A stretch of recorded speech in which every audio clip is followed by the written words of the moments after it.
7, 6, 5, 4, 3, 2, 1, 0.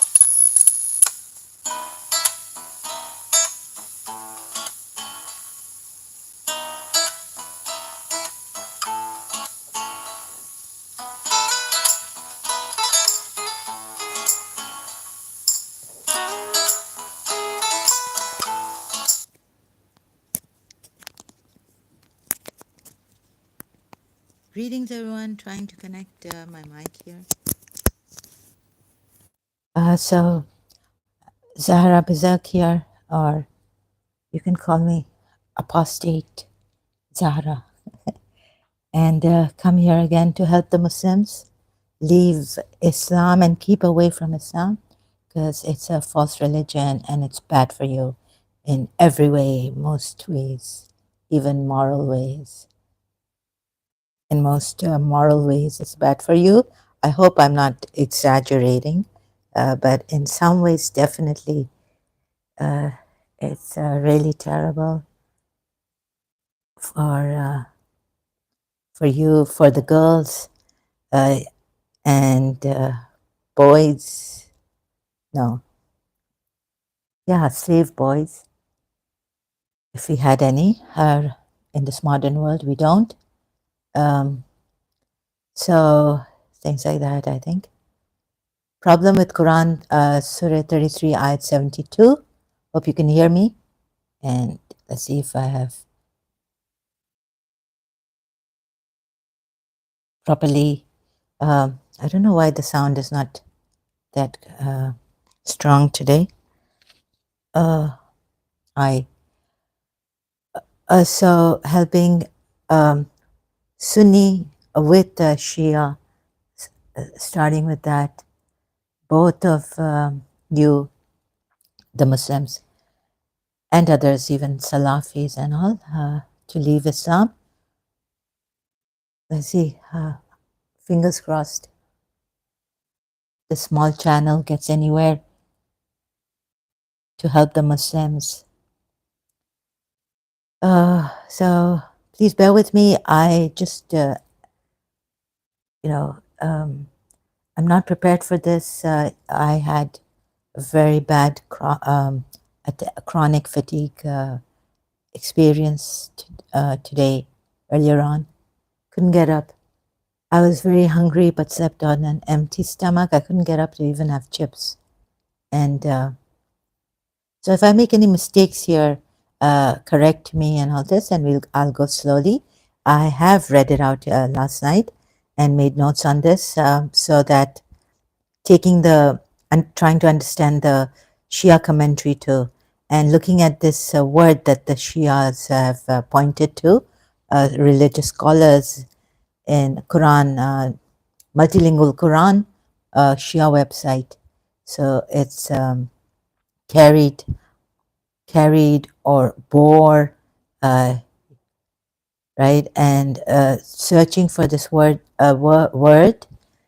in the Quran, other ayats, to see what it really means. Does it mean to be unfaithful to it, miscarry it, or really it means carry it? So this, I hope you already know this Quran ayat. Okay, I'll start from my notes. So we offered the trust to the heavens and the earth and the mountains, but they refused to carry it. So this word, carrying it, or to carry it, and were afraid of doing so, but man carried it. Again, this word carried it. Is it miscarried it or is it carried it? Now I'm on this. Surely, okay, continuing with the ayat, surely he is wrongdoing, zalim, and ignorant. Zaluman and jahula. Ignorant. So now we go to Hamalaha, this word. My pronunciation is really terrible, even the English words, so please bear with me. So even though I've heard this word in the Quran.com website, I keep forgetting. So, the madness, chronic fatigue, and all this. Due to that, my memory is very, very bad, but that's why I try to concentrate on one ayat, one commentary, and if I have strength, going to others, foggy brain, and all this. I hope I don't make any mistakes. Please, if you would be kind, honest enough to point out where I'm wrong, if I misunderstood this or not. But I haven't found any honest Muslims or person to come here and help me out in this. Also, I have some water problems on and off, so my heart is, because of no takat, strength, just gets to me emotionally very much. And it's like squeezing on my heart. I just feel like maybe all the time this problem, water problem. And I hope if God knows who disconnected to here, they might give me problems, wanting my attention or something. Someone, I don't know, someone I pissed off here in the building. So please bear with me. Little things get to me now. I can't process my emotions. So, problem with Shia commentary on Surah 33, Ayat 72. Again, I found this with the Hama Laha, right? Hama Laha. I don't know how they pronounce it, but this means carried. So I found it in another verse of the Quran where I think I didn't put the number here and the surah number also. You are the descendants of those who carried in the ark with Noah. He was truly a thankful servant. We carried, God says. So God cannot miscarry, right? So the word here is hamalna, and with the N-A it ends.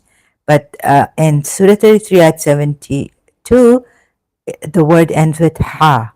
So not knowing Arabic that much at all, I mean, not really. It's a Surah 62 ayat 5 actually. Now I've put the number here. And Dr. T.B. Irving's translation, carry it out, I found. So I put bore it here. This on this ayat, those who are laden with the Old Testament yet do not carry it. This is another ayat. So now this one, the one I put, no, I didn't put the number for this ayat. Sorry, I've made a mistake. So here forgive me, I made a mistake here. For this ayat, you are the descendants of those whom we carried with Noah.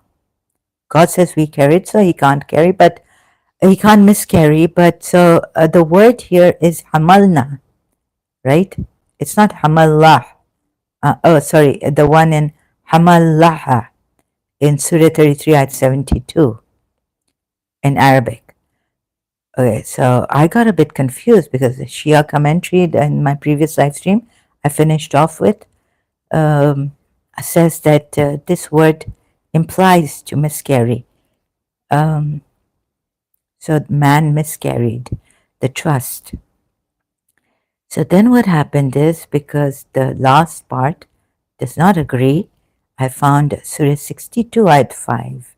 Those who are laden with the Old Testament yet do not carry it out.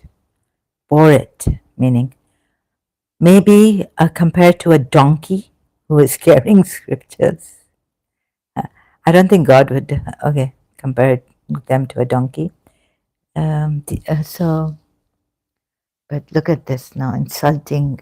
And we are told not to insult Prophet Muhammad or anyone. This is so bad, right?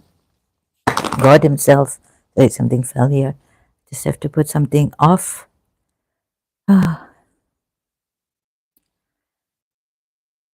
God is insulting these people who didn't carry it out, comparing them to a donkey who's carrying scriptures.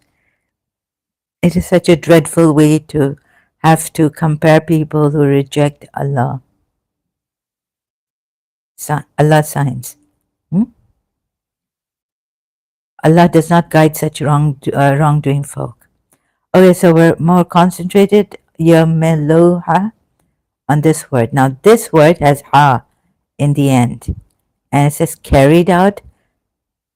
And then we go to the Shia commentary because do not is another word. This one, lam, right? That's like they do not, do not, do not, yet do not. This word here is do not, and ya hem lehu luha. This word is carried out. So in the end, it has an HA. It's the same as kind of Surah in Surah 33 ayat 72, Arabic word. Now Akkamedipuya says, back to the Shia commentary, where it's important, if hamal, this to bear or to carry, implies acceptance of the offer, then this verse means that the heavens and the earth and the mountains refused to accept the offer and man undertook the responsibility. According to some commentators, hamal in the verse implies failure. So failure in the fulfillment and bearing the consequences, and I don't agree to that.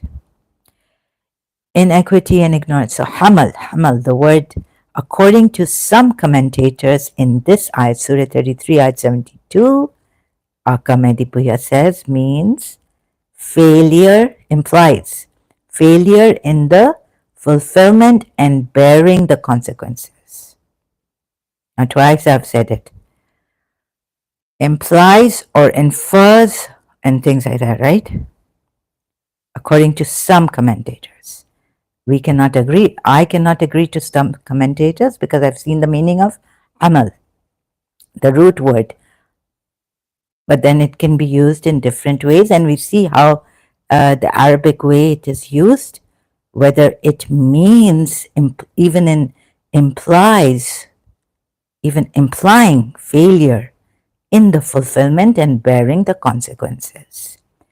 So I did my best, and I don't agree to this, some commentators. Therefore, this verse implies the praise of those who fulfill the responsibility. Okay, now, consequences, inequity and ignorance of those who fail to fulfill the entrusted responsibility pointed out in the last clause refers by inference to those trustees who use the trust according to the will of the creator of the trust, and not otherwise. Therefore, this verse implies the praise of those who fulfill the responsibility, and denunciation of those who, on account of their inequity and ignorance, fail to do so. So this verse actually implies the Shia religious scholars are saying, according to some commentators, that due to this word hamal, the way it is put here in this verse, Surah 33, ayat 72, miscarried. And that's why God says these are unjust. Surely he is unjust, this person, insan, and ignorant. Hello, Gogo. Welcome again. Hope you can hear me loud and clear. Last time you didn't give me the feedback. Can you hear me loud and clear? Please let me know. Hamalaha. Okay, I've got to go to the ayat and again listen to the word, how to pronounce it. So this word, So, yes, thank you very much for the feedback. Thank you so much. Really appreciate it, Gogo. So, hamallaha doesn't imply they fail to carry it out. Now, that's my thing. Doesn't imply, or anything of the sort. It says it really means carry it out, but to carry it. In Surah 33, ayat 72, due to the other verses I checked, now man carried it. I've put two translations here, Abul Ala Maududi's and from the Shia multilingual Quran, also Shakir's translation. Man has turned unfaithful to it. You see this? It doesn't mean that man has turned unfaithful to it. Shakir's translation is wrong. Please see this. I can't find my stylus right now. I'll use this. Please see this. It doesn't mean man has turned unfaithful to it.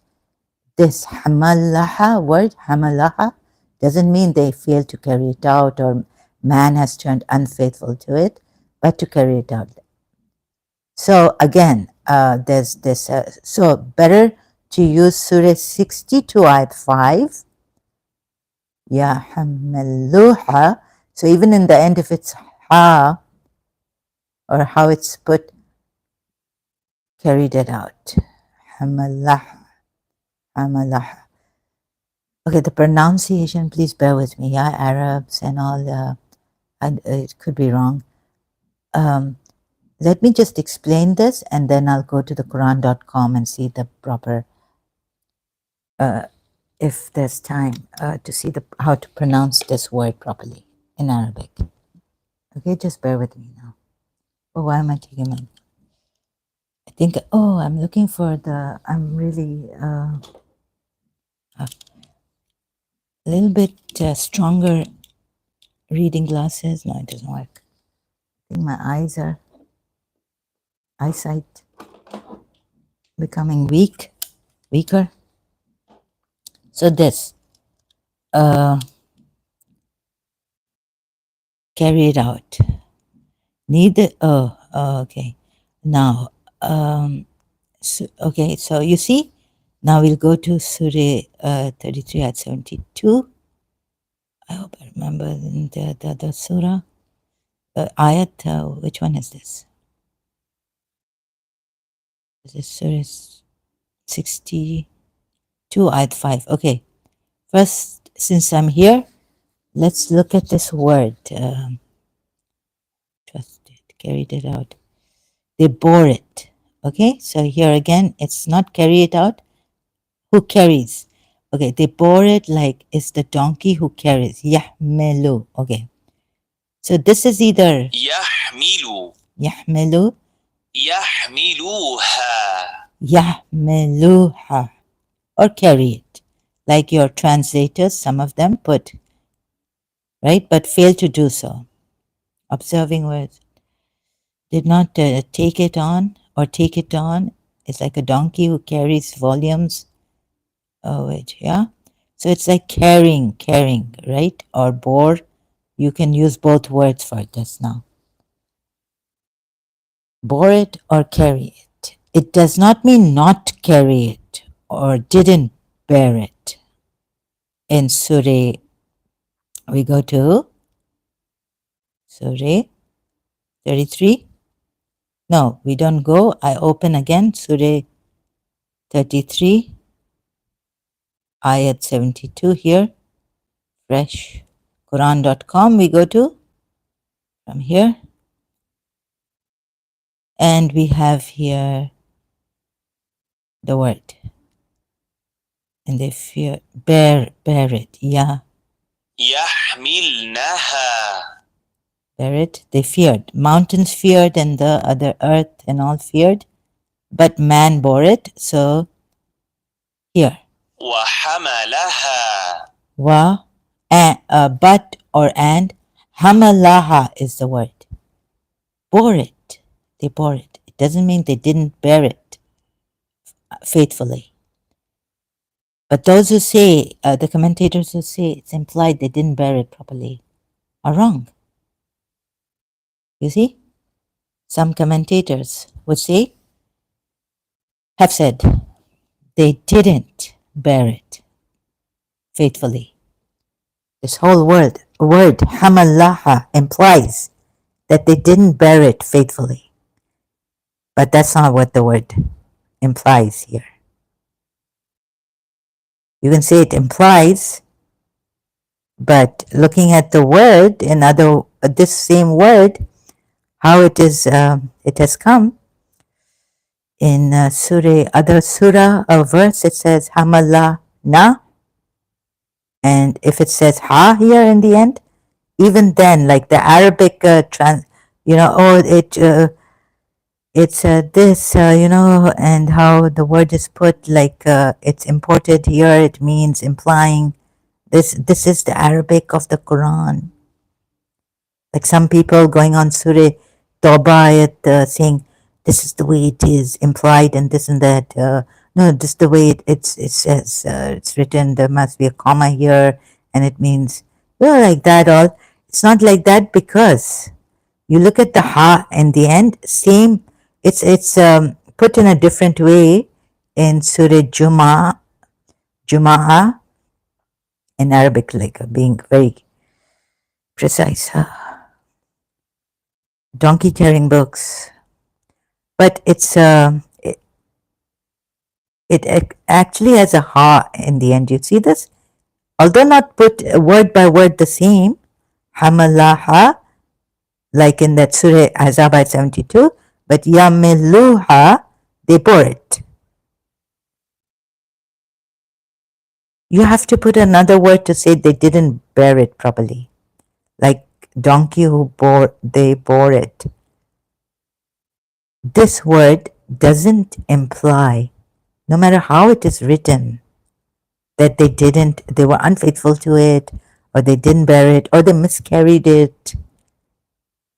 Wherever this carried or bore, meaning this word means however you may put it, bearing it, bore it in past tense and present tense, and it doesn't mean they didn't bear it or they didn't carry it out.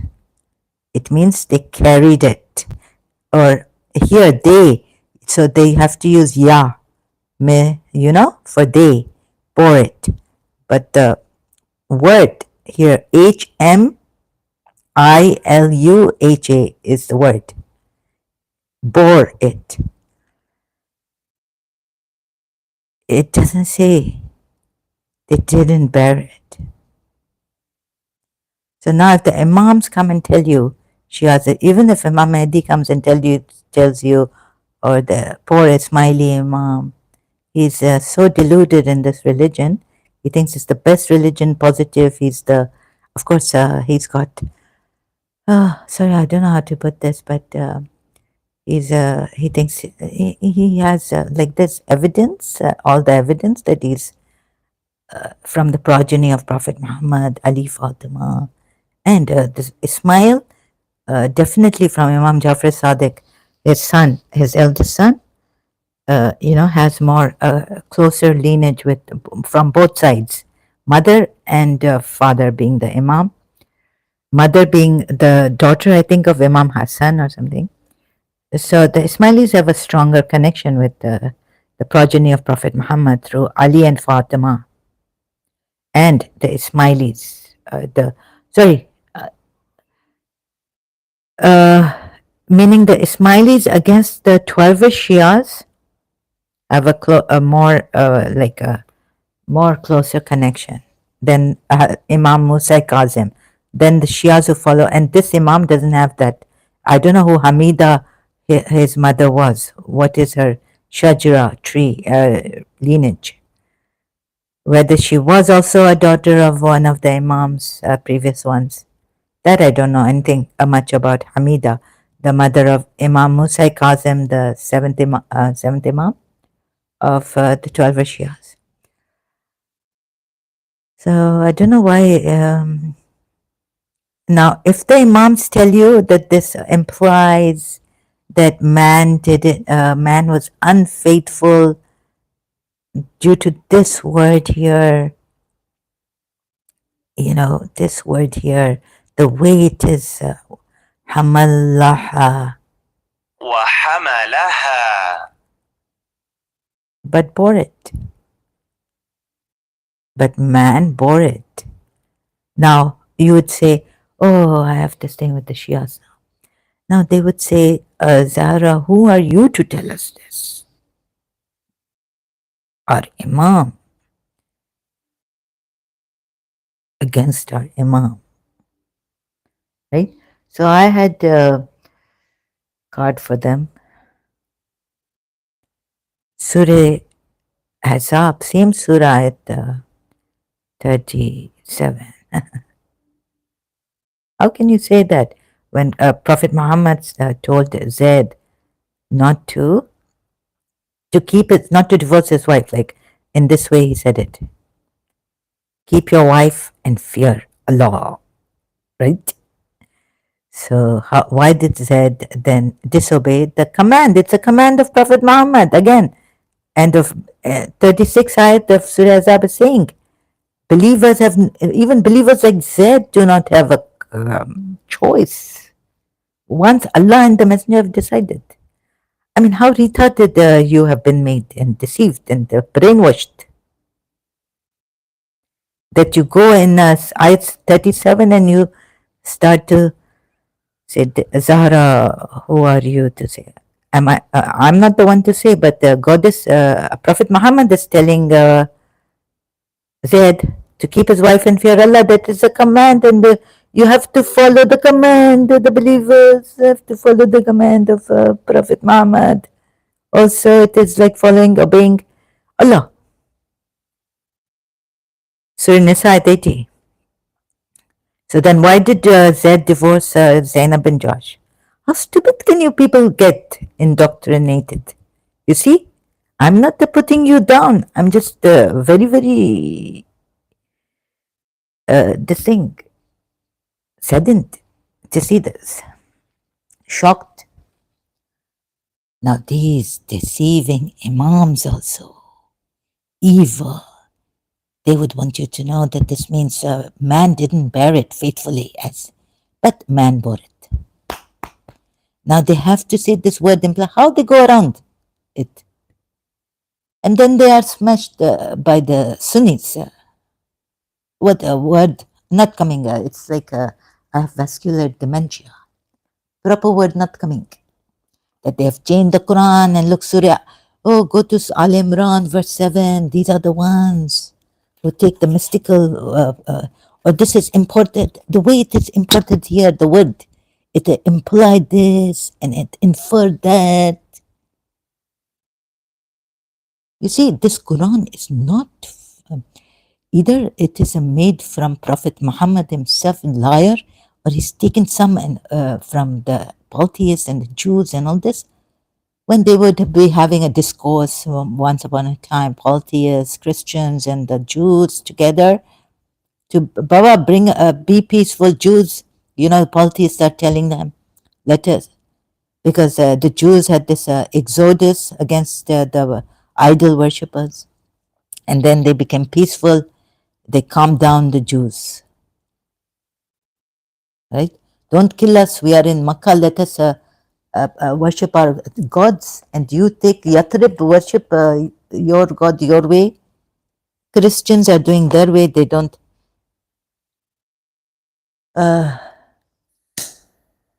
They do missionary work, but so maybe some Christian. So this word, whatever it is not coming from this ayat, this Quran. It's not coming from. Where is it not coming from? Allah, the true God. That much at least get. Right? Now, I had gone through a great shock last night when after the live stream, because first telling you, I have to be like showing you teacher who put like, then when I became more like, oh my God, again my Shias are wrong. religious scholars. I feel so bad, terrible. I want to scream, shout. It is now very late here. They will call the police or medical hospital and say, please take her, or a mental asylum. She has gone crazy. Someone would call, they'll knock, come in. She's shouting and screaming at 1 o'clock in the night, crying, laughing.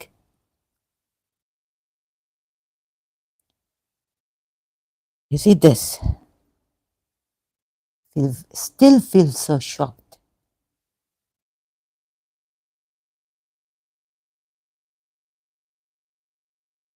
They are truly wrongful to themselves and ignorant of the consequences. But humanity assumed it. What insan? The man. The man, the man bore it.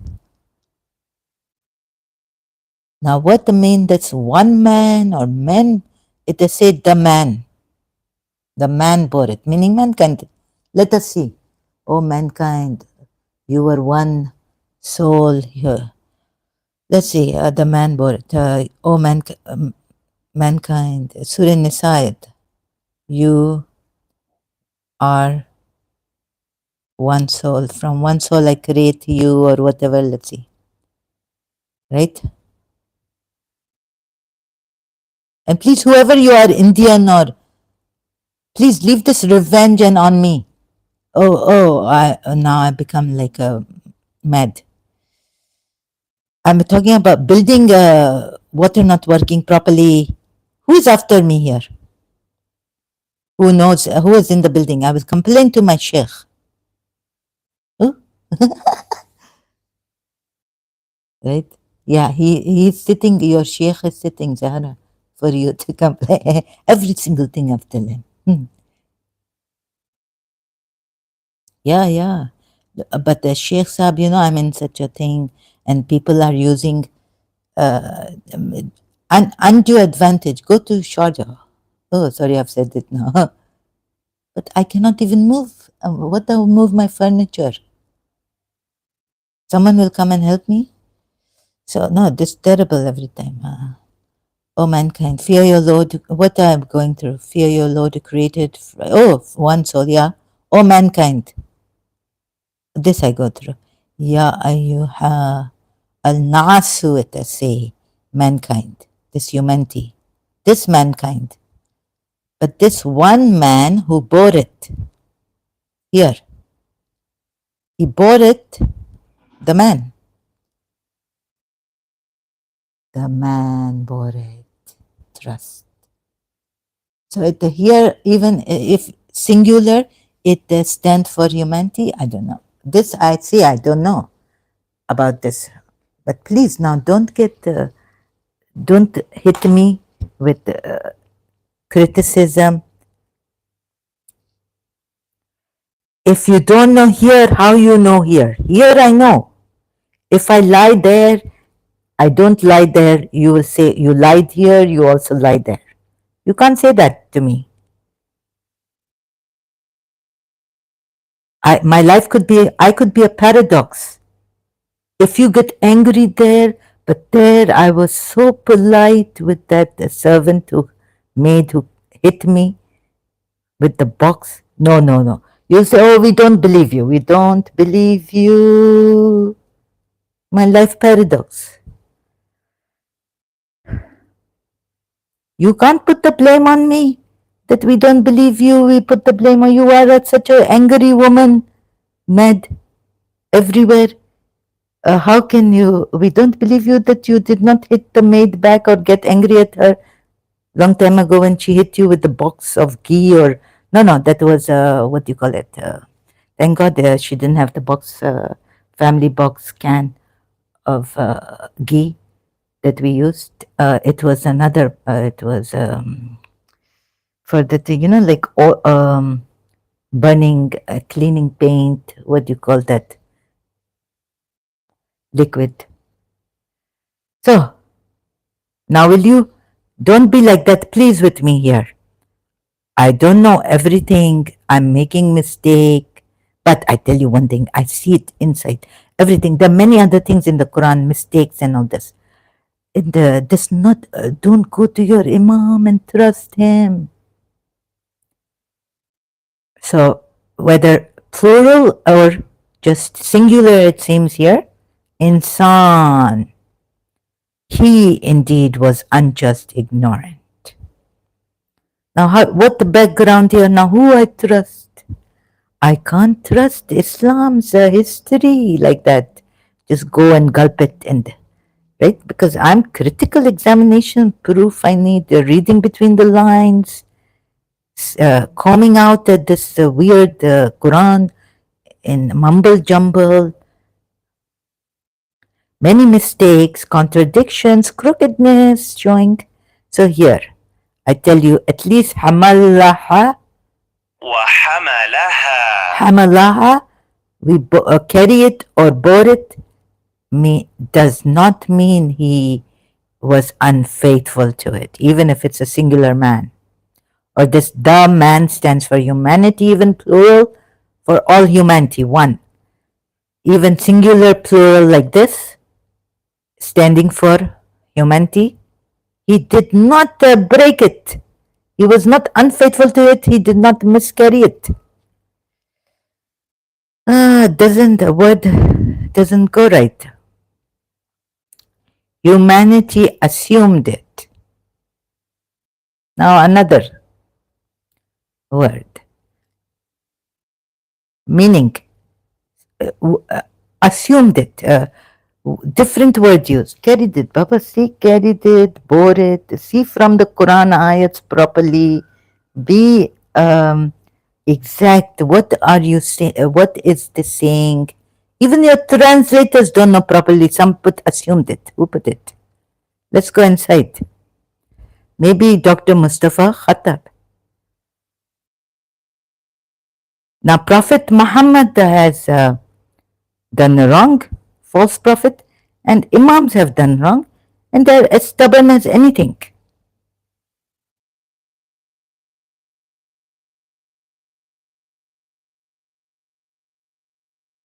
Bore it. It is say bore it. If you want to bring your some commentators, maybe that's true. Okay, maybe it's true, but it doesn't go with the Quran ayats. Then a word in other places used in other ayats. Where it and another there is no hamalaha saying, meaning that they miscarried what they bore. They miscarried what they bore. Right? At least see this. At least see this. Now your imams have to tell you, or other commentators have to tell you, because you'll say, oh, it could be imported like this, or written meaning like this, implied like this, or, this Prophet Muhammad was such a liar. And you are giving now, it's implied like this, but it's not written like that. It's not written. Word doesn't mean that. But if you say it's implied like that, what are the Shias doing? At least Sunnis, what do they now? How do they reconcile with this? Because God has called him unjust and ignorant after he bore it, undertook to bear it. Oh, some put in bracket, undertook to bear it. Surely has been, man carried it. Look, thank you, Dr. Ghali. Sometimes Dr. Ghali also not loosely put things, translations. But here we get this, carried it, not assumed it. One word, some implying this, that, because surely he's wrongdoing, ignorant.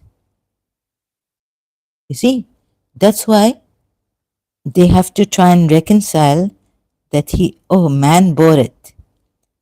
Isn't that good? Because God offered it. And when God is even offering a thing, you can't refuse it. If you refuse it, then you're wrong to do that. If you accept it here, it shows that you are wrong in accepting it. Indeed, he was unjust and ignorant. You see, the first thing is that what I said is that how can God say that this man was unjust and ignorant?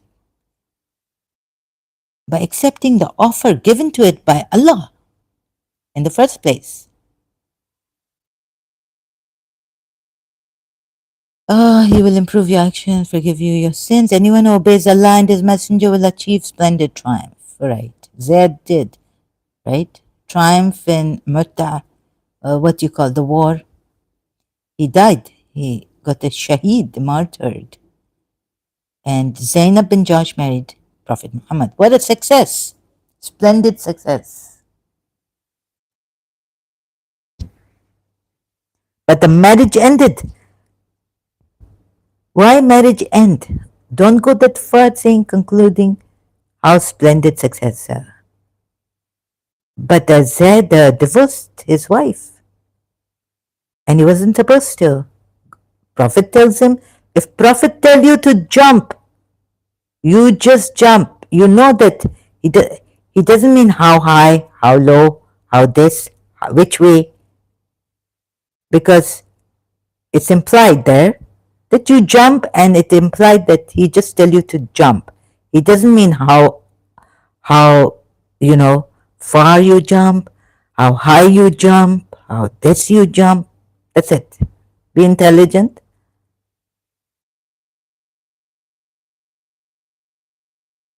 If the Prophet come here, salute, yeah, what will you, like you will get up, right, for him, if you can.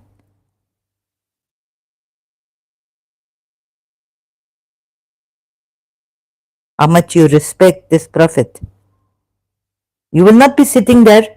If the President come now, you will get up to greet him. Oh, you get up and say, oh, hello, how are you, Mr. President? What bring you here? You get up, right? And when you get up, he say, you do wrong, you are wrongdoer, like Allah. No, but Allah is offering, sorry, that bad example. How important, like what I'm trying to say is from Surah 33, ayat 36 to 37, that when Prophet say not to do it, don't do it. It's a command, right? Understood? Clear? Then why is that divorce his wife? So here again, we tell the Imam that you are wrong. How you have been deceived in Surah Araf. And even speak the right word. Where? Before this ayat, where it come? Say, speak the right word, meaning speak proper words, but put the word in its proper place also. And Surah Araf, ayat 33, again. Sorry, excuse me, big sigh. What's happening?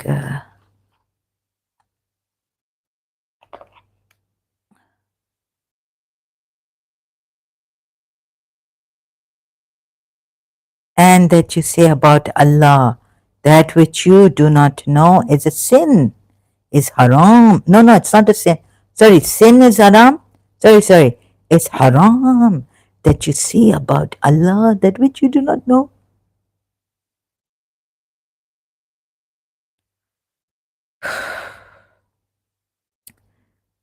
So any Sunni Muslim,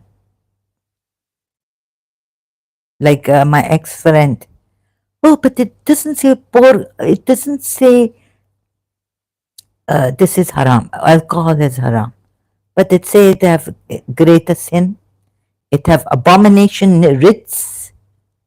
So then you look to the other ayat, Baba, please don't be like that, the Muslim friend, ex-friend. But it doesn't say it's haram there in the next to the Quran ayat of alcohol. I mean, next to the alcohol, this Quran ayat, how you say it? Now, it is say haram here, okay? Sin is haram. You go to the alcoholic verses, see what it say. That you can take, yeah, as haram. Now, alcohol is haram in Islam. But in your Sharia, and that you say about Allah that which you do not know.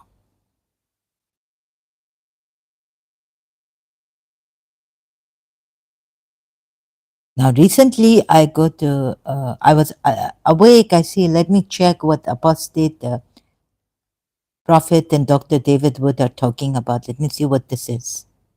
The cowboy Muslim never heard of. Go there and what IQ, no, what's his name? IP, sorry. You know, these Christians, at least they're giving you, at least I see this much. Although they might not be able to take us, David would tell someone later on, much later, after IP left and all this, but what IP gave. You see, he said that if Rebecca, 3 years old, give us that in the Bible verse. They give the verse, but I not to find the Rebecca 3 years old. The Bible say. But then where do you have to go? Maybe check in the very some closet in the Bible, you know, commentary section, Wikipedia. Go to Wikipedia, check if very small closet you go to. But you have such a big wardrobe here, telling you that Prophet Muhammad married 9-year-old child, and it means not child still. You have said they give you big wardrobes of evidence in your Quran ayat from Surah Divorce, Sunni explanation of Surah Talaq ayat 4, that it means you can marry a child. Cowboy Muslim saying no, Aisha was through and through a woman, this, that. Now, IP give, so I'm just, terrible. I'm not that professional, so I just discuss these things that I hear, and I see IP give that I see a movie for keeps, or which one was it? Now, these people, they say, we were married, but they say, no, we were not married because the law in America, we were below the law age of marriage in America, right? So it's for keeps the movie. So this IP explain, give research, data, study, right? Darcy and Stan. Yeah, this one, 1988 movie. So why they're not married? Because they lied to the court. They had a court marriage or something, I don't know. But what their age? You see, so IP explained that even when you are in puberty now, and not pre-pubescent, basant karo. Okay, yeah, like you've had your monthly and all this, but it take time for the girl to process, to develop. Sorry, it's a whole process of years until 18. They say until maybe some, and then they say at 18 you can get married. So in this movie, long time before I see. So don't tell me I'm going to the Christians, and I was just awake, and I didn't want to come here, and I put the headphones on because neighbors in the early morning or something, disturb neighbors. So I said, okay, I'll listen to this. Let's see what it has. Since I'm bored now, I can't do anything. My nights have become morning. My mornings have become nights. So please don't, why are you with the Christians? Okay, so in this movie also, now I understand why. In America, 1988 also, you have to be a certain age to get married by the court, that the court can allow you. But they lied to the court, they weren't even 17, 18. So please see, Muslims, It is very damaging, very dangerous. So see this cowboy thing, but IP explain, give you study like charts where it's dangerous for a woman to even get married at 15. She's not properly developed to have a child. Very, very dangerous. Terrible. That the Muslims still say, oh, it's okay. So they ask us, the pig breeding, what they say. So you see this, please, just for information, maybe your eyes open. Take the venom of the Christians if there is later on any venom. Like, why can't you see in your religion problems? But this problem, very big problem. The Muslim cowboy said he'll do what? Like Muhammad. He'll do what like Muhammad? Apologetics roadshow. And also you can see, oh, Yasmin Muhammad has a YouTube channel now. Please join her. She's helping Muslim. Wonderful with Madiha. In the end, they have a discussion with an Iranian, others. Oh, beautiful, wonderful. What we need to do. And even when you keep your Islam in your pants, Yasmin say. But I say that, FMG, Yasmin also say that. That's why I copy from Yasmin. Human rights problems. Even if you keep Islam private for your daughter, it's not good. So we have to speak about it. Please collab with others. You need more recognition. In dash difference. Thank you so much. You should join ex-Muslim. No, but my thing different. You see how? With the no offense, Adam Seeker is a Christian. He would like more of his Christian community. But he likes ex-Muslim Sahil. He's with ex-Muslim Sahil. He comes to help him and join him and support him. Yes, ex-Muslim Sahil is not a Christian, but no, I want to join someone I can trust and see. You see, my thing is that I have to get the Shias also. And you won't be getting the Shias right now. Like, don't give me Sunni hadiths at this time. I say, do I sound rude? Because I will show you all the crazy hadiths in the Sunni, right? I began like that on Facebook also. What this Sunnis? What this? What this? But here I am, an ex-Muslim, ex-Shia, helping Shias with one, like, you know how they say, killing two birds with one stone. But I'm not killing, just helping them. Muslims, Shia, Sunni, both. Even Ismailis, ex-Muslim Indian women like ex-Muslim Angel. She didn't. I was there. She didn't help me at all. She didn't even read out my. Then when I got angry at them, I said, "What this? This fake channel, this fake Muslim, ex-Muslim. I'm not going to join these women, ex-Muslim Didi, and I don't get along with these people. Sorry." I don't know what they're doing their job, ex-Muslim. What in the world are you telling me indifference? I do my own thing, whether I fail or pass. Good, these people are there, and they're not cooperating with me.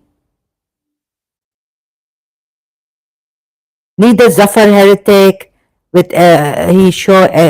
I go there for Muhammad, Mr. Muhammad Raza, who's in trouble in Pakistan. Otherwise, I unsubscribe to all these people. You understand? How? For humanity's sake, come together. Now I'm saying Yasmin Muhammad. Okay, God protect her, give her a long life. No.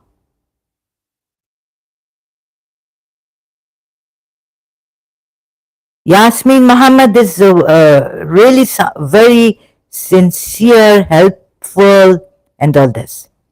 And they give good picture of Western, well, what's happening in the West. So see Madiha with interview with Madiha, and Madiha say about Pakistan and Pakistani sexist men there. We've had enough. If some girl play, I also tomboyish like Madiha. They think she lose this that when they become mera just mera whatever they say, women, feminists. They say that these men that it sound very good, terrible. And I don't know how to talk properly here. I'm just coming like unprepared, but I'm on this. My style also different. And I go to Angel now. What? I don't take help from Master. Oh, who I need now. I need a God. I said, don't be dependent. Why are you dependent now? You'll need to call him in London, UK. You see, I'm very shy. Even though I'm dying here with chronic fatigue, mental illness. What does God do? Why He not give us our help when we need it inside us? That hum dar badar phire after 35 years in chronic fatigue, and where I sign up, it's not working twice. I maybe even forget my password I put there. What, third time at work I was like, which part? It didn't work. Try to register to get a healing because Master knows what this chronic fatigue is. But dar badar, pillar to post, dying here, and then no, and forget it. Why did God maybe now, if you talk about God and healing,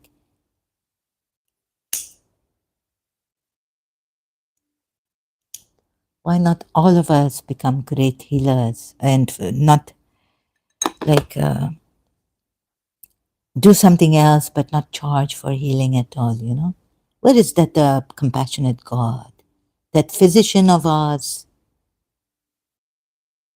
कि हम दर बदर excuse me. So if the registration not go through, then I feel, oh my God, yeah, twice I did it. That's it. Something I've done. God didn't want it to come. Oh God, you sent a compassionate God, healer now, medical healer, and He's healing everyone. फिर मुझे थोड़ा okay in Urdu now थोड़ा वो भी और oh what is it? Maybe God don't want, maybe I such a sinner, what, I don't know. It failed. So if you see whether it's mentioned here in Wikipedia or not, back to this for keeps, they get married, but they're not old enough by the law of their county or in America where they live, their city. They're not. They were either 16 and you need to be 18 where they were living in America to get married in this movie, right? See, then after from Darcy suffering from postpartum depression after the birth of her child. Oh my God. You see, these people, they understand these things. They make movies of it. Some things you'll say, no, bad making love, don't see it. Okay, fast forward that kissing, fast forward. Right? Oh, poetry, doctor, this, excuse me, I have to just pause and put my phone to do not disturb, which I didn't.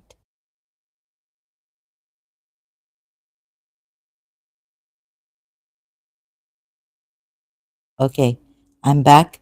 Sorry about this. I forgot to put my phone on do not disturb.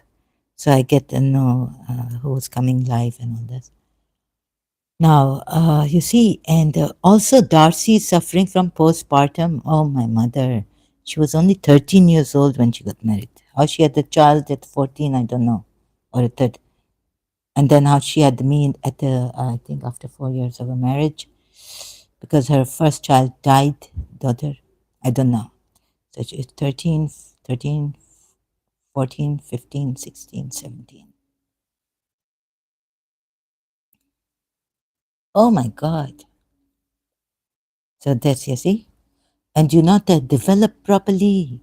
You need to develop properly, women. Oh, about child marriage and all that. Not, and, during puberty, it's a whole process until the girl becomes a woman and you get married. She's able to, properly, healthy way, give birth, conceive, and all this. But before that, she's growing. She's in a growing phase, so she need herself calcium and this and that. You must listen. You must see. Please, the pig breeders are better. They look at so no copyrights infringement intended.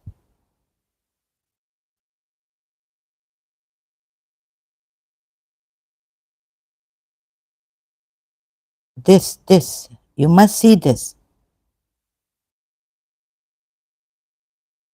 The Muslim cowboy said he'll do what like Muhammad. Do what like Muhammad? Apologetics roadshow. This you need to see it. Very dangerous for women to get married. Their children, and you say women they have become women once they reach puberty. No. So this IP really good. He gives studies on it, research. Very decent man. Very, very decent. But he can, I don't, now, whoever I praise, right? Then if I, but in here, he kind of, this really, like, what are you Muslims? Even I say, what are you doing to yourselves and your children? Why can't you get it?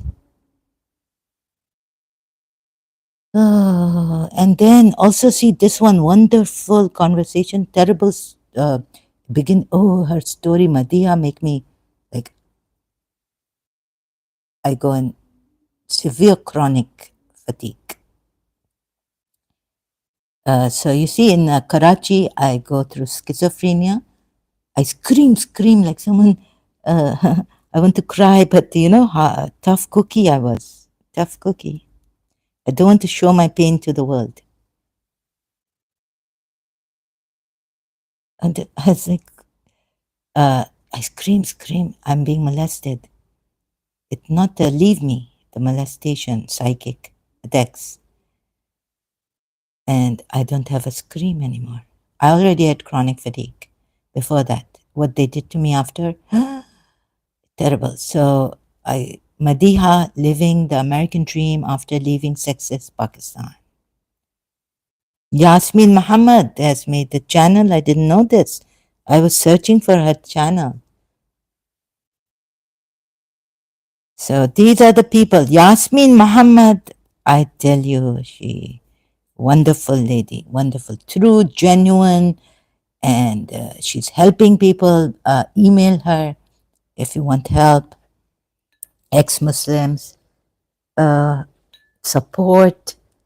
She's made a website also to help ex-Muslims. Abdullah Samir is there. He was very nice, but I'm not to know why with me. Something like Haris Sultan was saying, the Indians beef thing. So he came and he listened to Haris Sultan. So I said, no, I don't agree to this. We have our differences. But when Abdullah Samir, friendly ex-Muslim, and sorry, I'm not going to any Indian I don't trust. Once they get angry at you, Indians also, like apostate Imam, you Indians have made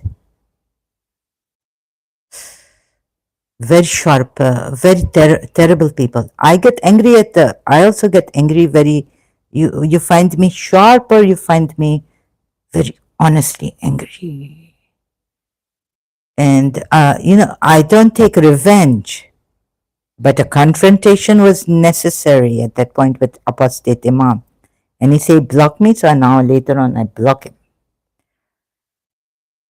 Now you see, you Indian and Christian Indian also very, very terrible. Oh, maybe not in majority, but some of them, so some of them were terrible. There will come a time now here also, I don't want to appeal to my sheikh. But for small thing, I will appeal to him. Because small thing now hurt me very bad. Big. Make very big in me. Not I make big. I must go to Sharjah and live there. But I can't. So, shall I appeal to a Sharjah sheikh? No? If taxi driver give me problem, please, we need in UAE, we need more social workers. We need you to reach out to people. Emiratis. We can't have Indians, using my madness here, or my failure, or my weakness.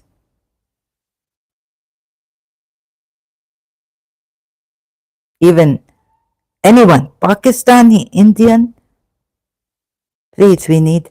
Look, I was without a screaming inside.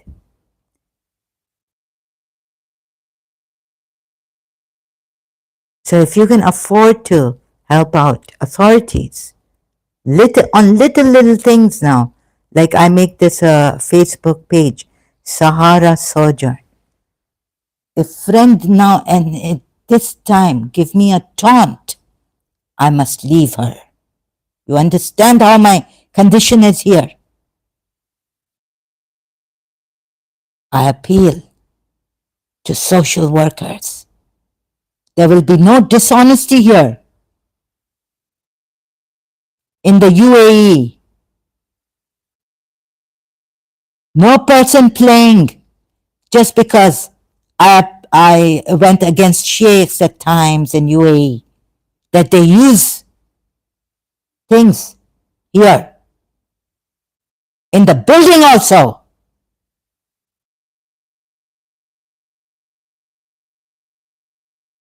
My brother Sheikh say recently, he have a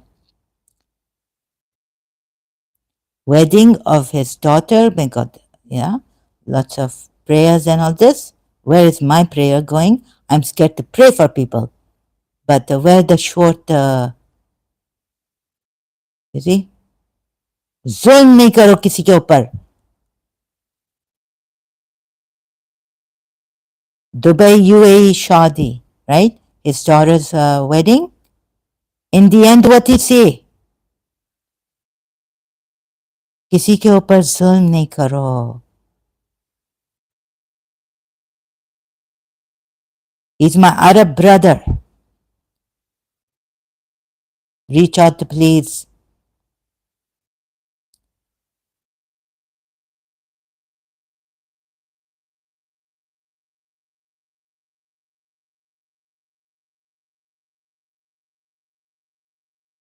No जुल्म कि हम उठ नहीं सक रहे हैं. अब कितनी बार I will complain about the water. और ये जो आया था ना, ये ह्यूस्टन यूलर, इसने मुझे एक वो दिया था, मलयालम वीडियो, पता नहीं कहाँ है. I don't know where it is. Now I talk in Urdu. History of slavery, maybe start from beginning. But why should Islam have this?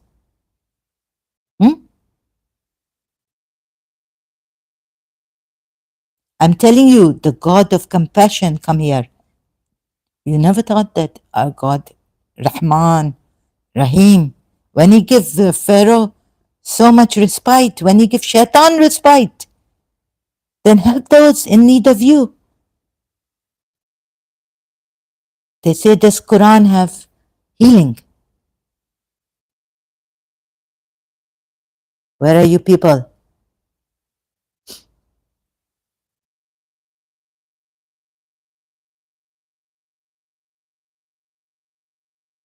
with थोड़ा खुदा का खौफ करो, right? थोड़ा खुदा का खौफ करो, खुदा का खौफ करो, जुल्म नहीं करो किसी के ऊपर, जरा भी जुल्म नहीं होना चाहिए यूएई में, जुल्म नहीं करो,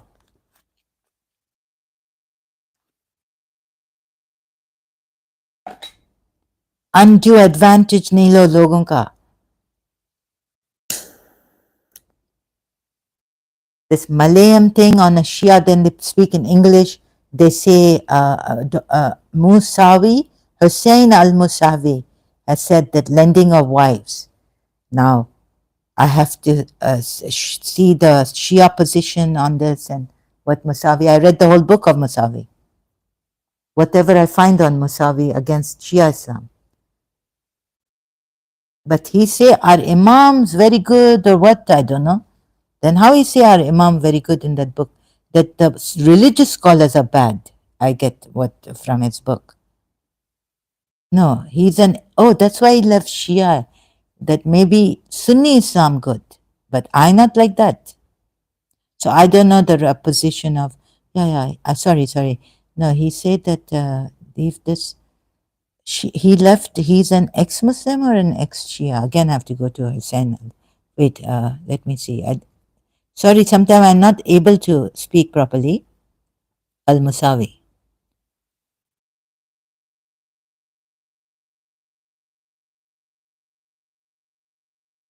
Oh God, I have this impediment. Oh God, where's the book that I find on YouTube? Oh, sorry, no, Google search, not YouTube. This Al-Musawi? No, I can't find the book. Hussein Al-Musawi. Kuwaiti former football player. No. On, sorry, no copyright infringement intended. Hussein Al-Musawi, Ex-Shia. I found the book and I do it on here, live stream. Now I can, sorry, I can't, I read the Quran, it destroyed Shiism. This is YouTube, but I found the book searching. I have to search it later on. Oh God. So what is he, an ex-Shia? And he want to go to, he's no more now. But lending of wives, let me see. Also this, right? So that very clever people, they try to trap me that I defended Islam and all this. Lending, lending. Sorry, I don't have access to the library in Shia. Oh, lending of wives. Forgot. So, and I cannot do proper research. Lending of wives.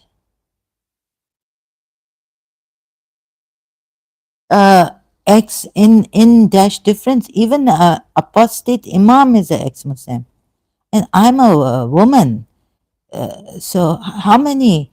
He say that no one help, no ex-Muslim for ex-Muslim, and he sorry, he sound like she. So that's why I keep saying she. So he say ex-Muslim apostate imam that no ex-Muslim help here. Muslims to leave. And these ex-Muslims, they're just taking money for the fame. They are here for the name. Lending of wives, a Shia hadith. Hadith, give me please. Let me see, I find it like this. No, righteous women are obedient, watchful in the absence of their guarding Allah, enjoin them to guard. Why do Shias claim that the wife is not part of the family? I don't know about this Quora. I'm not going inside Quora. I want a proper hadith website of Shias. Can't find it. See, method of lending and borrowing in Islam, not wives. You see, I can't find that. So how can I say what I listen and get carried away sometimes like the Christians do, and then blaming me, saying that like Houston Euler do? I ban him. And again he come to that channel and he distract me. And he's saying there in the apologetics channel live stream that I showed you, I went to, that you insist that you know everything. Did I ever insist here that, or claim here that I know everything? I'm saying my impediments, my performance, I don't even know everything like Adam Seeker. I've said this, even though I don't like him personally, right? But he's got lots of knowledge. When did I claim to know everything? Again, he gaslighting me there on someone's channel, and he's the one who started. You are here and all this. And I know what you want to say. But if Christians come here and try to impose or try to tell me to go there to the Sunni Islam, giving me hadiths here of Sunnis, no. Or their philosopher answered, reasoned answers, go there. I have my own thing. And please, when I forget, I expect you, or what something I don't know about, I expect you would give me an honest information about that. I was also saying the right position of the Shias in this, how to take the hadith, not in this. So I have to see honestly and very not get carried away. I show the honest position of the Shias about how to take hadiths. Although I say that in, I heard David Wood or from somewhere, that in Sunni, you have to take first the saying of Prophet Muhammad. I don't know. But my Sunni friend, ex-Muslim, oh no, sorry, not ex-Muslim, my Sunni friend, ex-friend, tell me that whatever, even if our hadiths go against, meaning Prophet Muhammad's hadiths go against the Quran ayats, they're not to be accepted. That's what it was implied by her in Karachi when she came to visit me. So I say, yeah, our imams also, like, we not, I think we had a conversation on this, I'm not sure, or through the email, wherever, okay? So that's the right position of the Shias. Where am I defending Islam? I'm saying leave Islam. And Houston Euler insinuated, he was like, obvious what he was saying. He said it, that I defend Islam.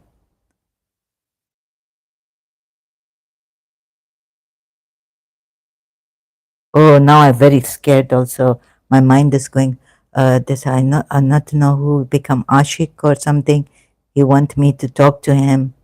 And then he use, how the tap against in the bathroom, water coming less. Okay, my mind, see, I was going there to the negative.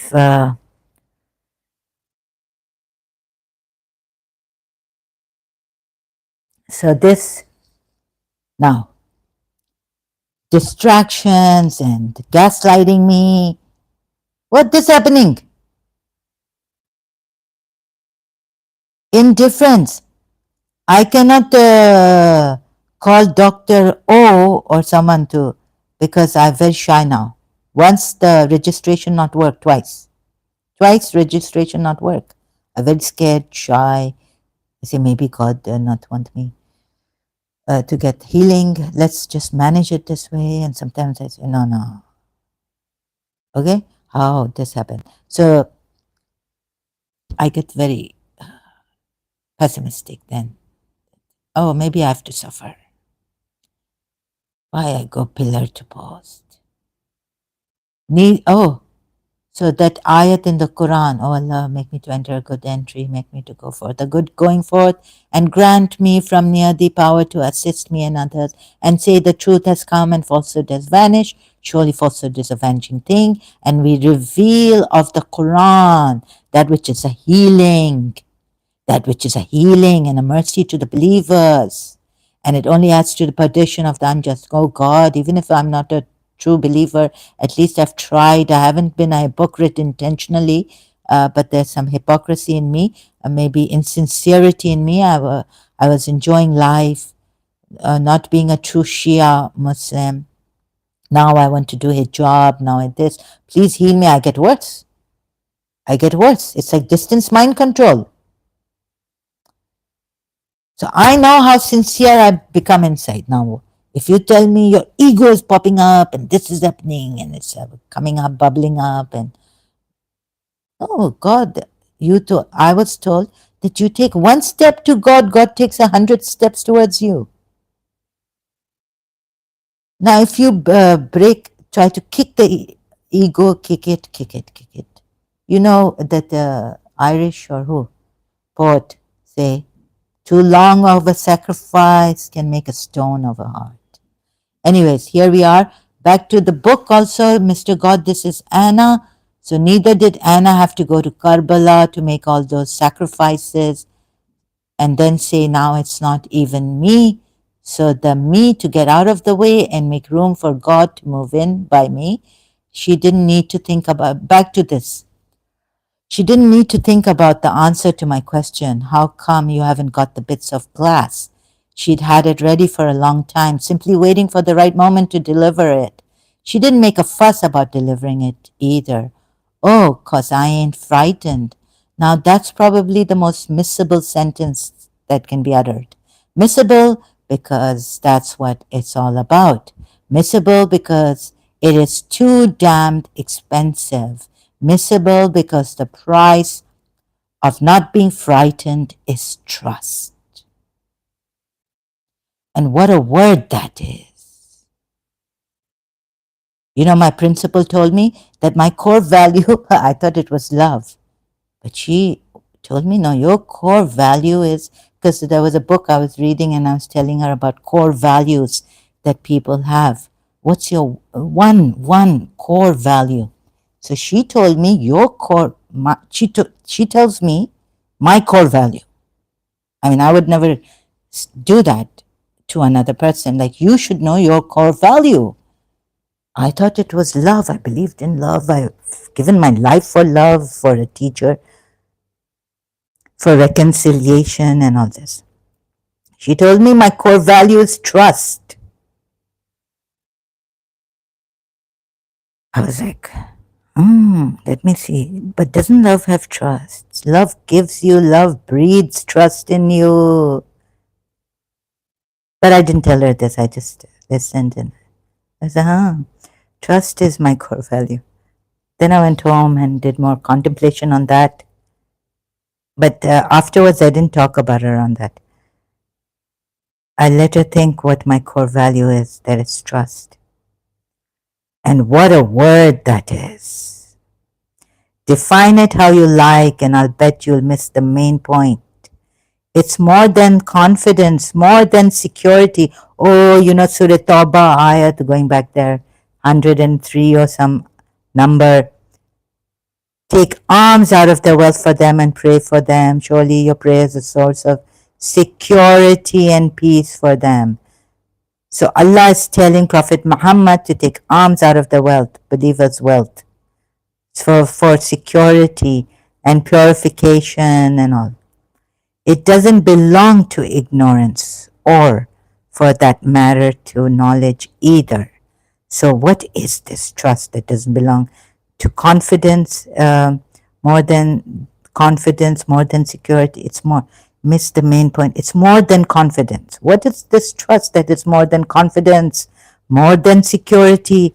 It doesn't belong to ignorance, jahalat, or for that matter to knowledge, ilm, either. It is simply the ability to move out of the I'm the center of all things and to let something or someone take over. And as for Anna, she had simply moved out and let Mr. God move in. I'd known about this for a long time, except from Mr. God, This Is Anna by Finn. Then there's another a quote from Mr. God, This Is Anna by Finn. After it had all been explained to me, my first thought was for poor old Muhammad. He had to go to the mountains, but not Anna. She neither went to the mountains nor did she fetch the mountains to her. She merely said, "Scat," and they scattered. Mind you, although I knew by then that the mountains were not really there and that I could move about freely and unhampered. The occasions and all this goes on. So this excerpt from Mr. God, This Is Anna, the book that I had in 1988 by Finn and read it. So neither did, so my thing is that neither, if Finn says that Anna didn't have to go to the mountains like poor old Muhammad, and neither did Anna have to go to Karbala. And Karbala doesn't have to happen again. For you to say, Shias like Imam Hussein, ab main bhi nahi, now not even me. You don't have to sacrifice.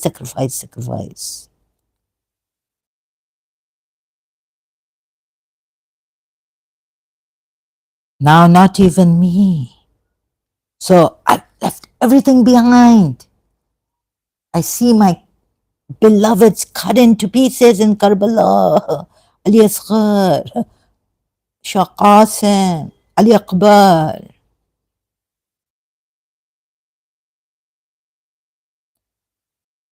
The easy way, take the easy way.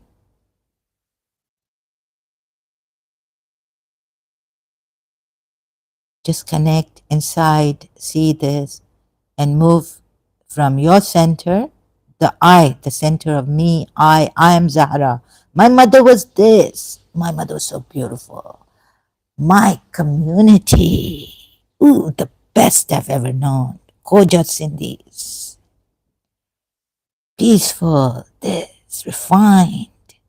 I love my Sindhi Khoja Sindhi, and Khoja Sindhis. My mother's community, my mother's family, this, that, everything. What I own here, I own the finest. Coming out of the me to this, God, who, whatever it is here, what is here, not what this is, but what am I? Who am I? Am I the mind? Am I the body? With Sadhguru, I did on online meditation for some time, like they said, 40 days. I'm not the body. I'm not even the mind. Breathing. Breathe in. I'm not the body. I'm not even the mind. Why don't you do it like this? Do I have to prove it to you? Do I have to walk on water to tell you I love you, Miss Disa? Just because I didn't listen here and there. But give me a good reason. Give me a reason. Sorry, not good. Why I don't have to come to your car. Why you don't want me to come to your car. See you off there. Teacher's parking lot. So now, after school, give me a reason. हजार राहें मुड़ के देखी, कहीं से कोई सदा ना आई, बड़ी वफा से निभाई तुमने हमारी थोड़ी सी बेवफाई. तुम्हें ये जिद थी हम बुलाते, हमें ये उम्मीद कि तुम पुकारो. I don't know that I haven't. थोड़ी सी बेवफाई, movie song, Indian. बड़ी वफा से. So it was my wish, Miss Disa, not my stubbornness, to walk with you till your car after school. Not my stubbornness, but I was called stubborn. I was called she doesn't listen. Am I the, I'm the spoiled brat?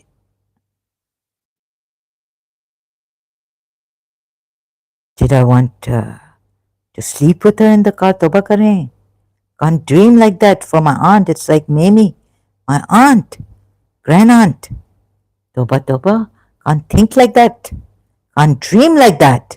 Couldn't dream like that. What was it to come to her car and see her off?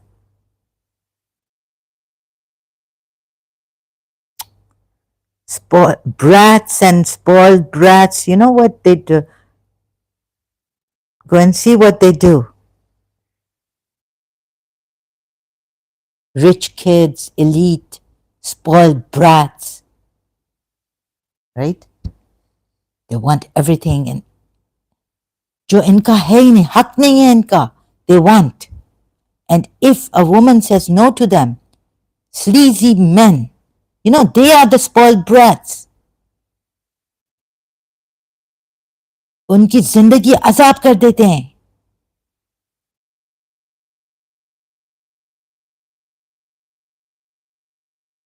ऐसे भी spoiled brats हैं. मैं spoiled brats because my mother gave me everything in London. Okay, so I shopping this that buy bat, tennis bat. I wonder. लेकिन ऐसी spoil brat तो मैं नहीं हूं कि किसी की जिंदगी अजाब कर दूं just because they rejected me. Miss टिसा की जिंदगी अजाब मैंने की थी. Not because I was shocked. We were friends, family friends. For she herself told me after school we're friends, and I didn't tell her that. I used to go to her after school. Now I started. So once she was closing the door of her office, and she said, "Zara, we're friends after school." And I went to, I was like, "What? We're you are my." I should, but I didn't say anything. You're my grand aunt. Let's be family. I wanted to say that, but at that time. So this, I being maybe Miss Tessa thought, yeah, things like phone wala after 4 baj gaye hain. Okay, but I'll give you extra money. My teacher's house, come, fix the phone. Bribing. No, because he said, "Ab hamara kaam, like I can't visit right now your teacher's house. Can't fix the phone right now." I said, "No, no, right now." Yeah, that's a spoiled brat kind of a thing. No, no, it's my teacher's house. You need to. Her phone is not working.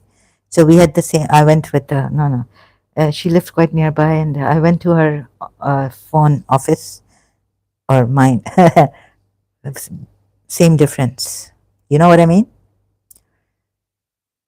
Yeah, so there then she came late actually. It was evening. And then she said, I said, Miss Tissa, I'll be with you. She said, no, no, I cannot invite a stranger to my house in the night. But the phone fixer comes in the daytime, it's the same. I mean, I'm here, my driver is here, we'll just keep the door open. I've kept him waiting till 7 o'clock in the evening. Miss Tissa came. God knows, maybe she had gone for the catechumenic meeting, and she came so late. Oh, because you see, she went after school, she would go to now Aga Khan Nursing School. So 4 o'clock, he said, I said, no, no, today our phone needs to be fixed. She'll come at 4 o'clock. Yeah, that's a spoiled brat. Freak. Freak out. Say chic. Say freak. What not I was called. But I still loved her as Miss Disa may go hating me. I went loving her, adoring her, in fact. So this, We offered the trust to the heavens and the earth and the mountains, but they refused to carry it. Carry it is the word, and it doesn't imply they. Here it says they refused to carry it. Refused is another word, Arabic word, and were afraid of doing so.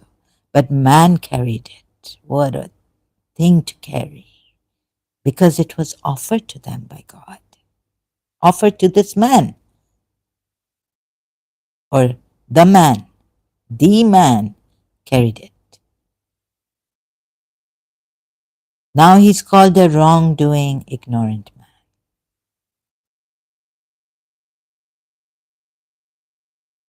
Please tell me if you'd like honest, please be honest, cooperate,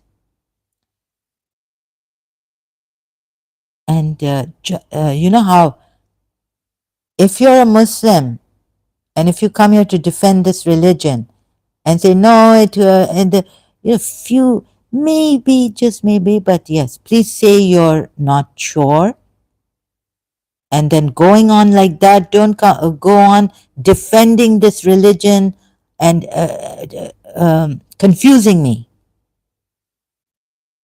No, but here also I may be wrong. Okay. And like I say, I may be wrong too. But if I confuse you, maybe I'm right. Maybe I'm wrong about that person who came to say that he's honest and I'm dishonest. In the end, he said that I'm dishonest. Okay, I'm dishonest, right? Yeah. So until, yeah, I've been proven dishonest in many areas. And then this also. But do you see that you how can you can't judge your prophet, right? At least if I'm dishonest, which you say I'm dishonest. One person went talking to me saying I'm dishonest. Okay. Now how much, let's see in reality, how much of a damage can I do being dishonest? How many times I go out? Maybe being dishonest, social media, how many followers are here? Okay. How much money do I ask for here? Zilch. Okay. How much damage will I be doing being dishonest? Let's say you Muslims take me as dishonest. All of you.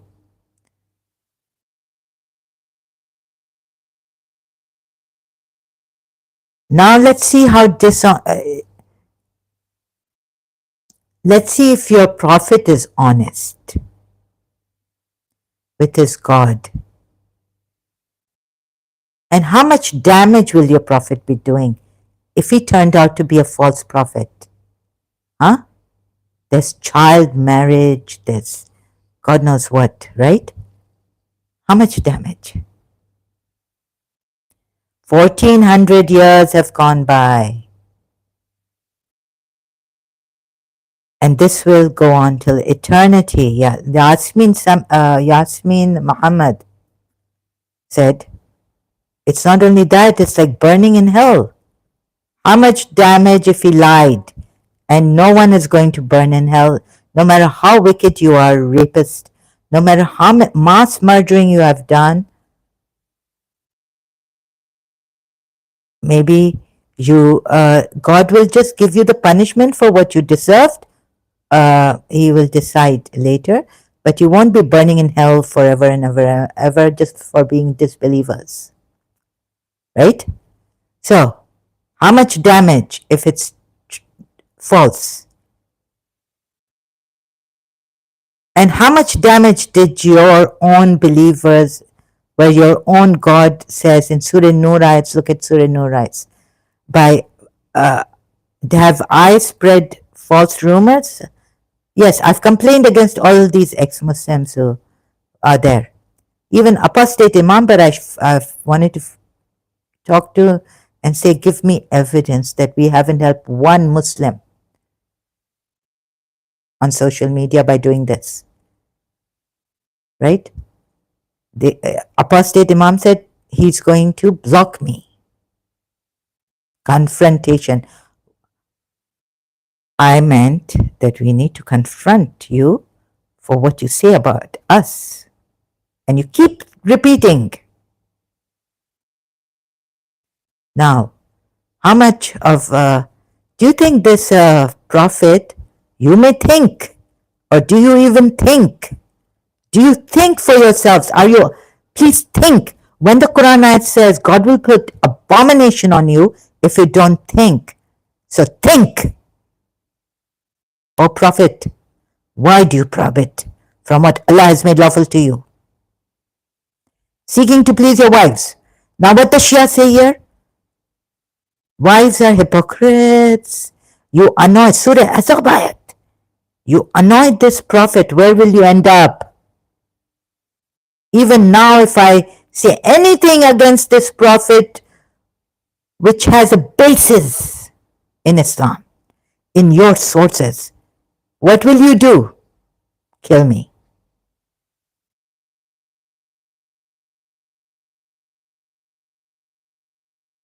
Now tell me, so should he be pleasing his wives, or shouldn't he wait for the wahi to come, that God does not have to come out and say, oh prophet, why do you prohibit yourself? No question of that. He doesn't speak out of his own desire, this prophet. How can he do anything out of his own desire? And out of what he thinks is right at that time to do. Even that.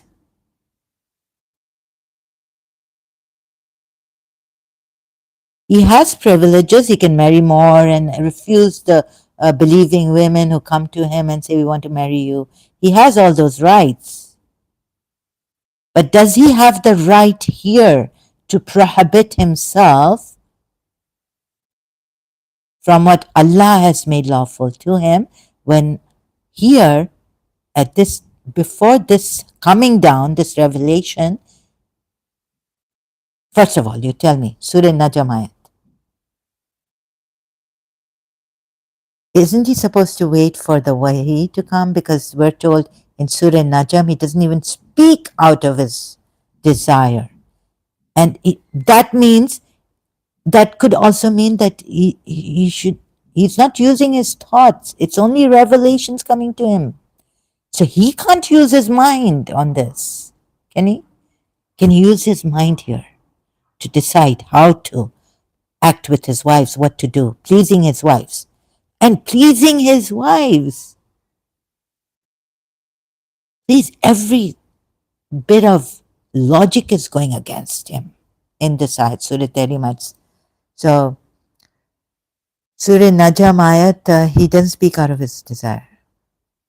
If he doesn't speak out of his desire, you are told to think, but can he be told to think how to decide in what wahi should immediately come? How you should deal with his wives? He's the one who doesn't have a mind to use. He has a mind to use.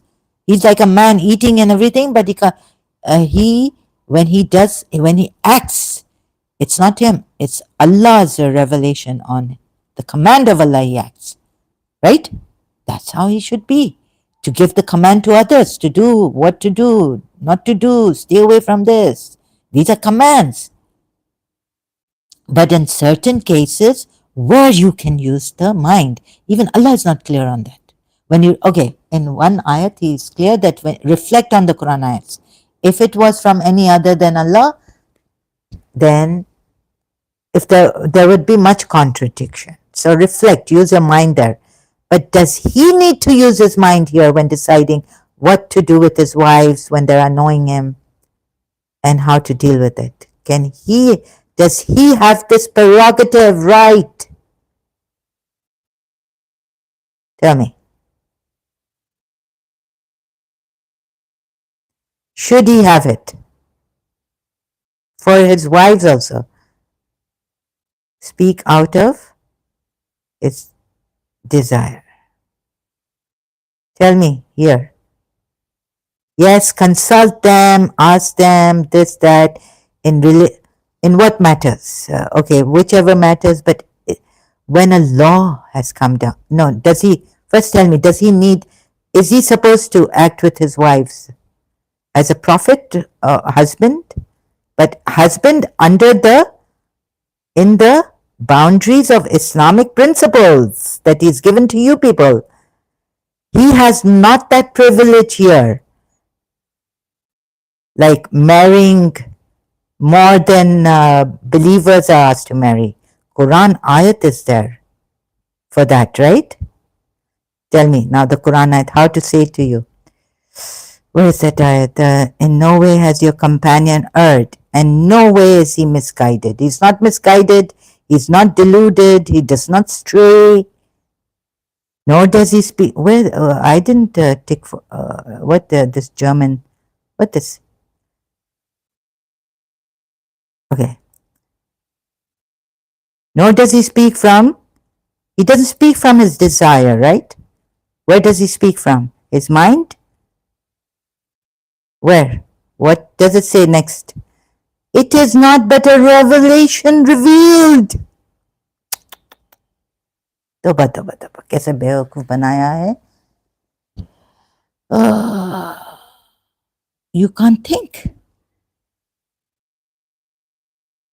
So what do these two verses mean, right? That he's supposed to use his mind here, his prerogative. Please don't delude, deceive people any more than they have been.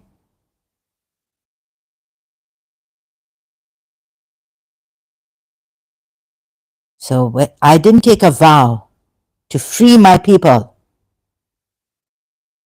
I don't take vows. But I do what I said. I'll do what is best, what I can do in my condition to help you leave Islam and a false prophet that I saw is false. He can't do this. He cannot. He doesn't have the right. It's a revelation revealed to him. He's supposed to work on the revelation, work through the revelation, do things on that revelation. What is he doing that Allah is saying, "Oh Prophet, why do you prohibit from what Allah has made lawful to you?" How can Allah even say that to him? Question like this. Where are you people? Surah Najm ayat. I showed you. What is wrong with you people when you defend him here? Shias and Sunnis both. All you Muslims.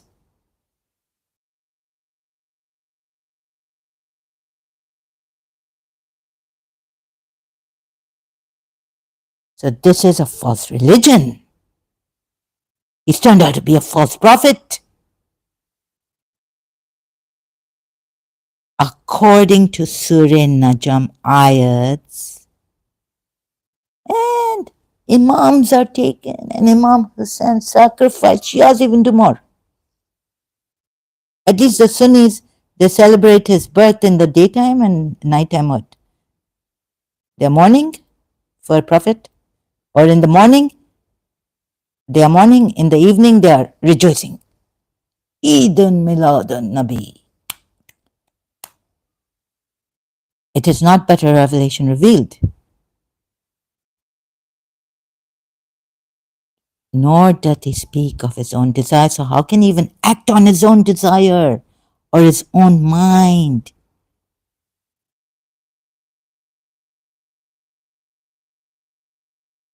Huh?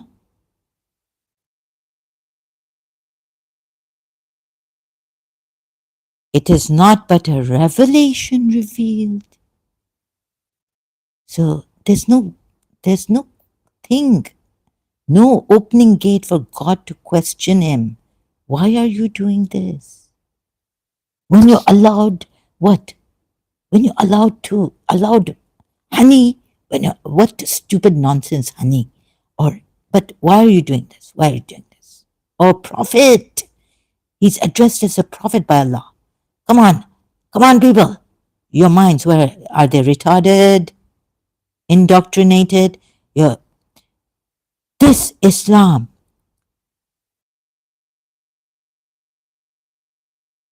is a great tragedy.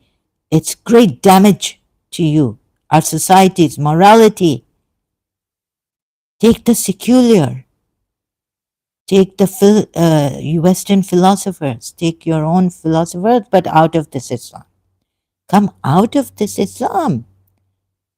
Please, it's made my religious scholars that I chup, couldn't question, right? Never.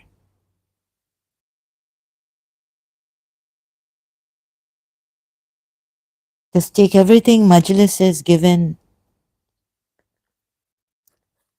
I was so stupid. Rendered really like, when you're in awe, oh, my big alim. And if even when my father was criticizing some of our religious scholars, पढ़ते नहीं ऐसे ये. I was like, okay, first I was quiet. It's like that, they don't have that knowledge. I don't know why they are so pathetic here now. They've become research नहीं करते हैं. They don't research. Allama Rashid Torah. These are now Maulana. इनको पता नहीं क्या हो गया. I'd never say yes, Daddy. I was like shocked and feeling sad inside. My heart sinking. Okay. So my father, in another way, is a Shia. Like you wouldn't hear anything against Hussein, Ali, Fatima. Ooh, not even Prophet Muhammad. Right? In other ways, but the religious scholars is those who are zakirs. आजकल मजा नहीं है ये क्या ये क्या और not like that, but मसाइब ये मसाइब से नहीं पढ़ रहा है. Let's go to, we'll go, but we have to go there too. But later on we'll go there. If we can go to a better Qalb Sadiq, we'll go to. He's come from India, is good. So like that. And oh yeah, but my father liked the one in Nishta Park, what late Allama Talib Johari. Sometimes it, oh, you know what he's said today? Oh, what a great majlis.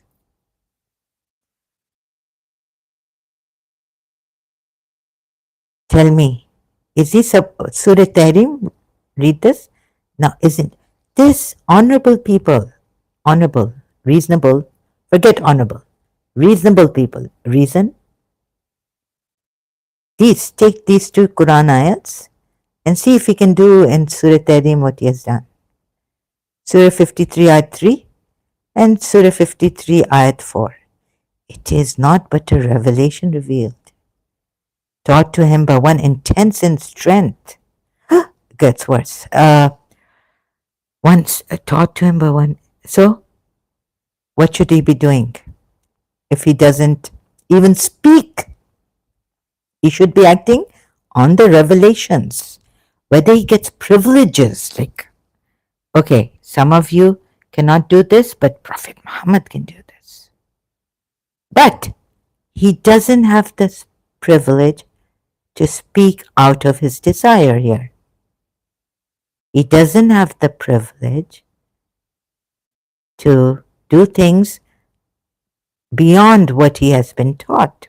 But it's a revelation. On this revelation, right? Right or wrong?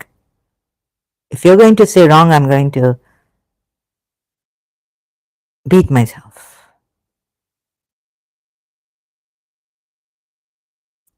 Scream or something. Am I being, look, humble, Allah. It's my passion. It may show you that I'm trying to show off that I know this on this, in this regard. Like Houston Euler would want to make you think oh, no. No. But maybe because in passion I forget, I may be very rude with the religious scholars now, Shia, against even Shia religious scholars. Right? Sound very rude and very confident. And that doesn't mean I'm egoistic. Or even you can call me egoistic. But look at the Quran and my style also. Right? It seems like people have told me that, when I was like, Okay, and on my birthdays, some people, oh, we didn't like you because you kind of looked like you are in yourself, full of yourself and all this. And in my birthdays, on my birthdays and all, yeah, into my life. But I never, full of myself, but sorry, I never put anyone down, right? How can that make me full of myself? Huh? I may be very full of myself. Oh, me, I'm the best. Now, my cousin's wife told me, you see, they used to think I'm proud or something. I didn't meet my community members like my mother was very friendly, very cordial, very warm. I was a bit aloof and cold, maybe, for them. But I would meet my Miss Desar. Ooh, Miss Desar. So we were close, and so I wasn't like my mother. And so some of my community members, my cousin told me, think that I'm very proud, reserved. But I was reserved, right? I wouldn't be like, hello, take care. Hello, how are you? Take care of yourself. And not even like my mother, genuine. Not like a sister and not like my mother, even. So I was reserved. So they thought I was proud. And now you can think what you want and make me self conscious by saying, oh, you also walk like this very stiffly. Why do you not have a, like, walk like a woman with,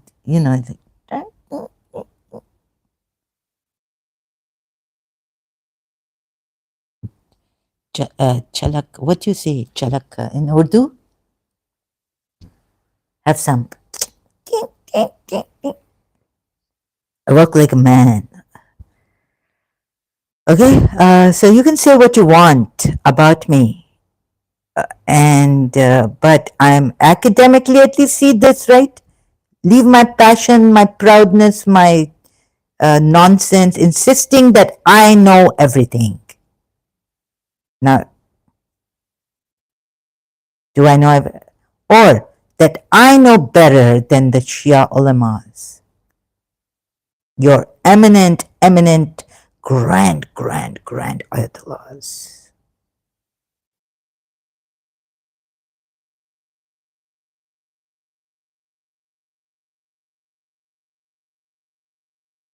In love also, loving someone. You people insisted, Karachi American School, that you know better how my life should be, how I should be.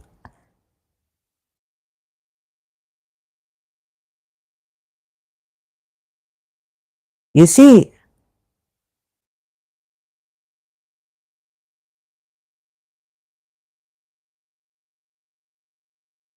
so whichever way you may come, calling me dishonest, oh, she's a hypocrite, oh, here you've told the Christians, here I can tell the Christians, not to impose your religion here, not to advertise your religion here. This is not the time and place. When I do a thing on Christianity, then you come here, right? When I do like something like this, now you are allowed to come. Come, Christians, now you can come. Where is it? Against the idol worshipping? Oh, you're not supposed to use your mind. Now, I was on the Trinity with in that channel, and answered, reason answer. Where is it? Are you supposed to use your mind? I was. Paul has said something like, know the Trinity by the Trinity, isn't it? Paul has said, use your mind, or on know the Trinity. It seemed to me that Paul was saying know the Trinity by the Trinity, by the whole, like, know the Trinity by the Trinity. This is my saying. Let's see. Know the Trinity by the Trinity. your own religious way by the Trinity. Like Peter Russell said, know the light by the light itself. What? See the light, like I say, see love through love's eyes.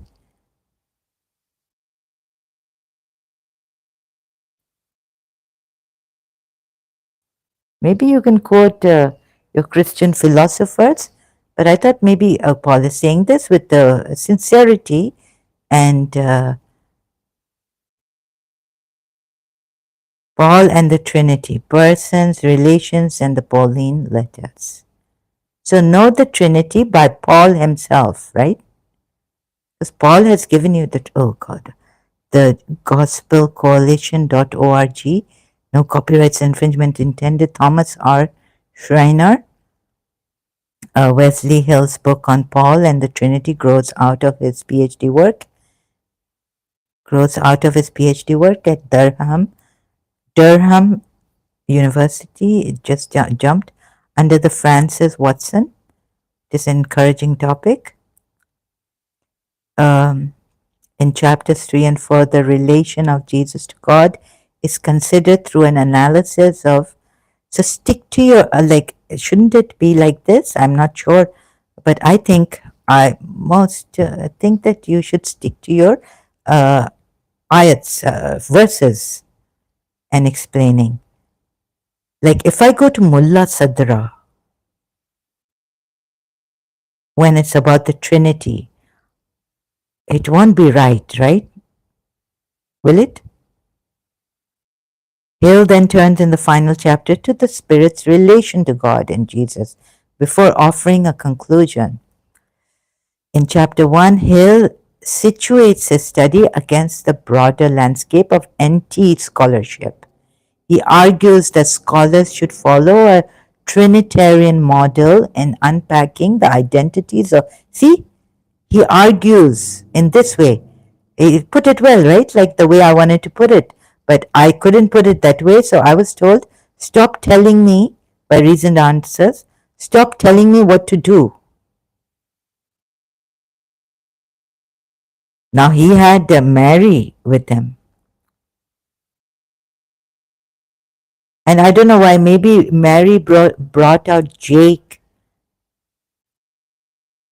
Okay, there's this terrible Islam, which is I'm trying to tell you step by step that even Shia Islam, academically you're wrong, but there's a brutal Islam, beheading, and that's the true Islam. Now, if you're going to give me those examples of Jake, when I'm saying, oh, but yeah, I will be beheaded by a Muslim, even burnt, God knows what. Anyways, the Sharia law, by the Sharia law, whatever the punishment is for apostates, mulhed or murtad, you're giving me, I'm just asking you, and I'm telling you, maybe telling you that you should not be doing this because Paul, not using philosophers and your own mind, but showing the verses of your Bible to, what do you call that, confirm and explain Trinity. Like in Phil, analysis of who, though he was in the form of God, did not count equality with God a thing to be grasped, but emptied himself by taking the form of a servant, being born in the likeness of men. You need to explain these verses. And being found in human form, be humbled himself by becoming obedient to the point of death, even death on a cross. Philippians 2, 6 to 11. Now there was a lady there, and I didn't want to be, but I thought, ladies, I thought maybe Mary would punch me with her words. I don't want to be rude and over there. Maybe there's some, like, when I'm at, like, I go to someone's house, I call you here. Let's have, here I can complain at my house. But I don't know why I don't do it there. Therefore, God has highly exalted him and bestowed on him the name that is above every name. So this way, with verse by verse from the, I thought it's a long time, 5 months. I don't know why I said there, checking Paul's thing. When quickly I went there and quickly I went to Google search, checked the Bible verse where I got it from, and I came back to reasoned answers and said that shouldn't you be? Are you a ex-Shia or Muslim? I'm an ex-Muslim to Nabila. Nabil.a brother. I'm an ex-Shia and an ex-Muslim. Both helping Muslims leave Islam and keep away from Islam. Paul and the Trinity, persons, relations, and Pauline letters. So, should you be using not religious? No. You can use religious scholars on this, but should you be using philosophers and all this? Because then I got confused, and I thought, no, maybe you should not be using, even if it's Mary. I hope I don't get a punch on my face by her very.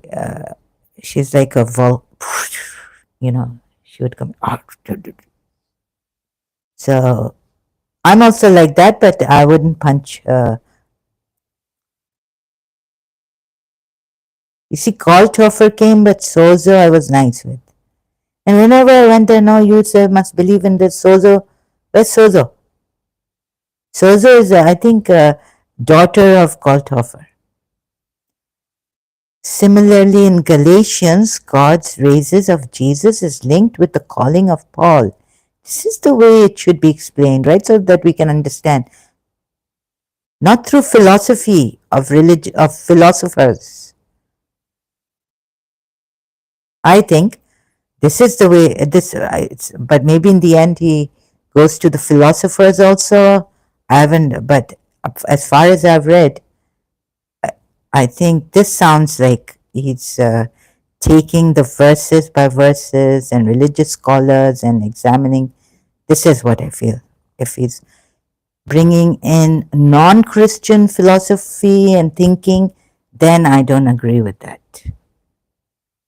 Or maybe you can go there and even say that these philosophers, the way they reason, use their mind, I don't know. But at that time, I didn't find it right.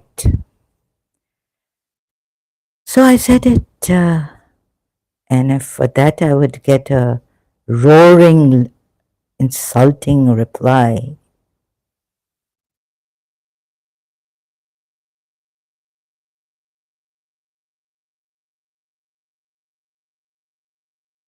And another thing I realized late, that aren't you telling the Muslims how they should read their books?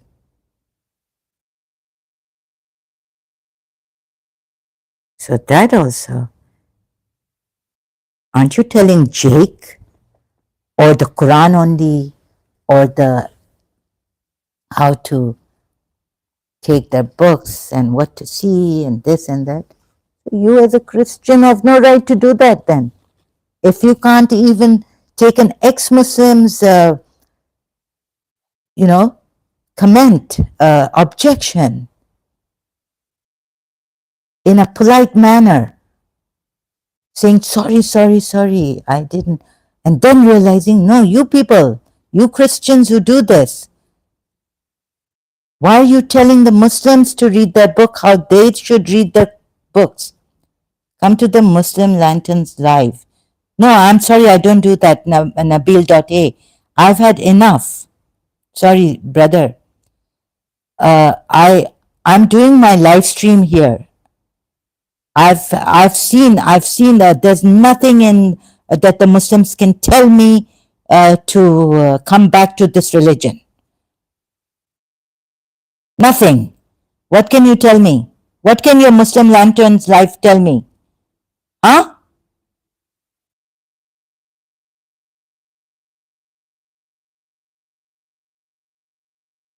I was a Shia. Is he going to tell me? Now I get very angry at this.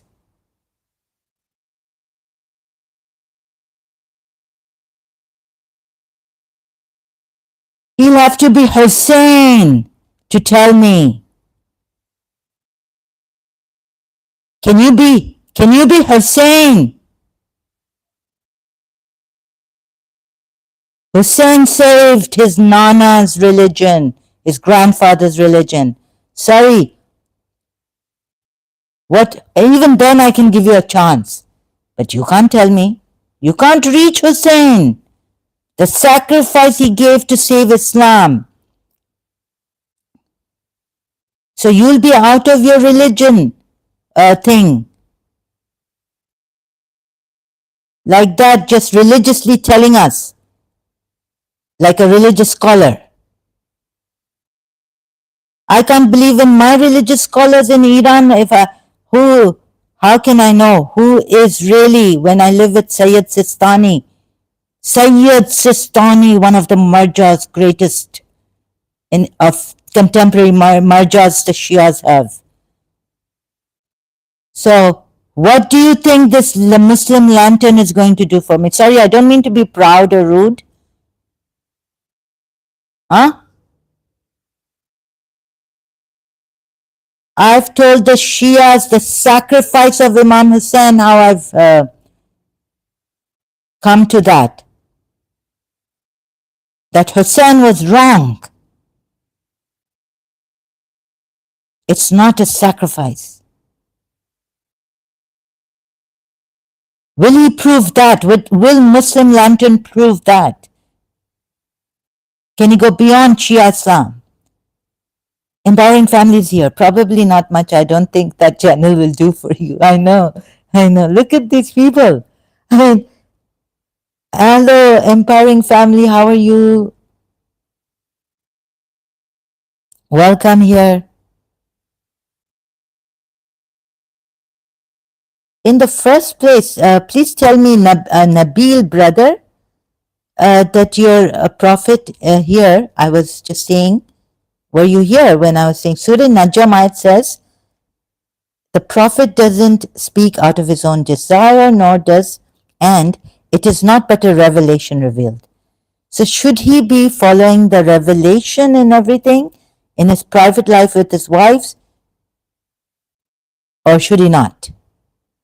What is given to the believers also. Should your prophet, whatever privileges the Quran has given and in the Sharia, for him he can marry many and this and that, but can he do something which is not revealed to him?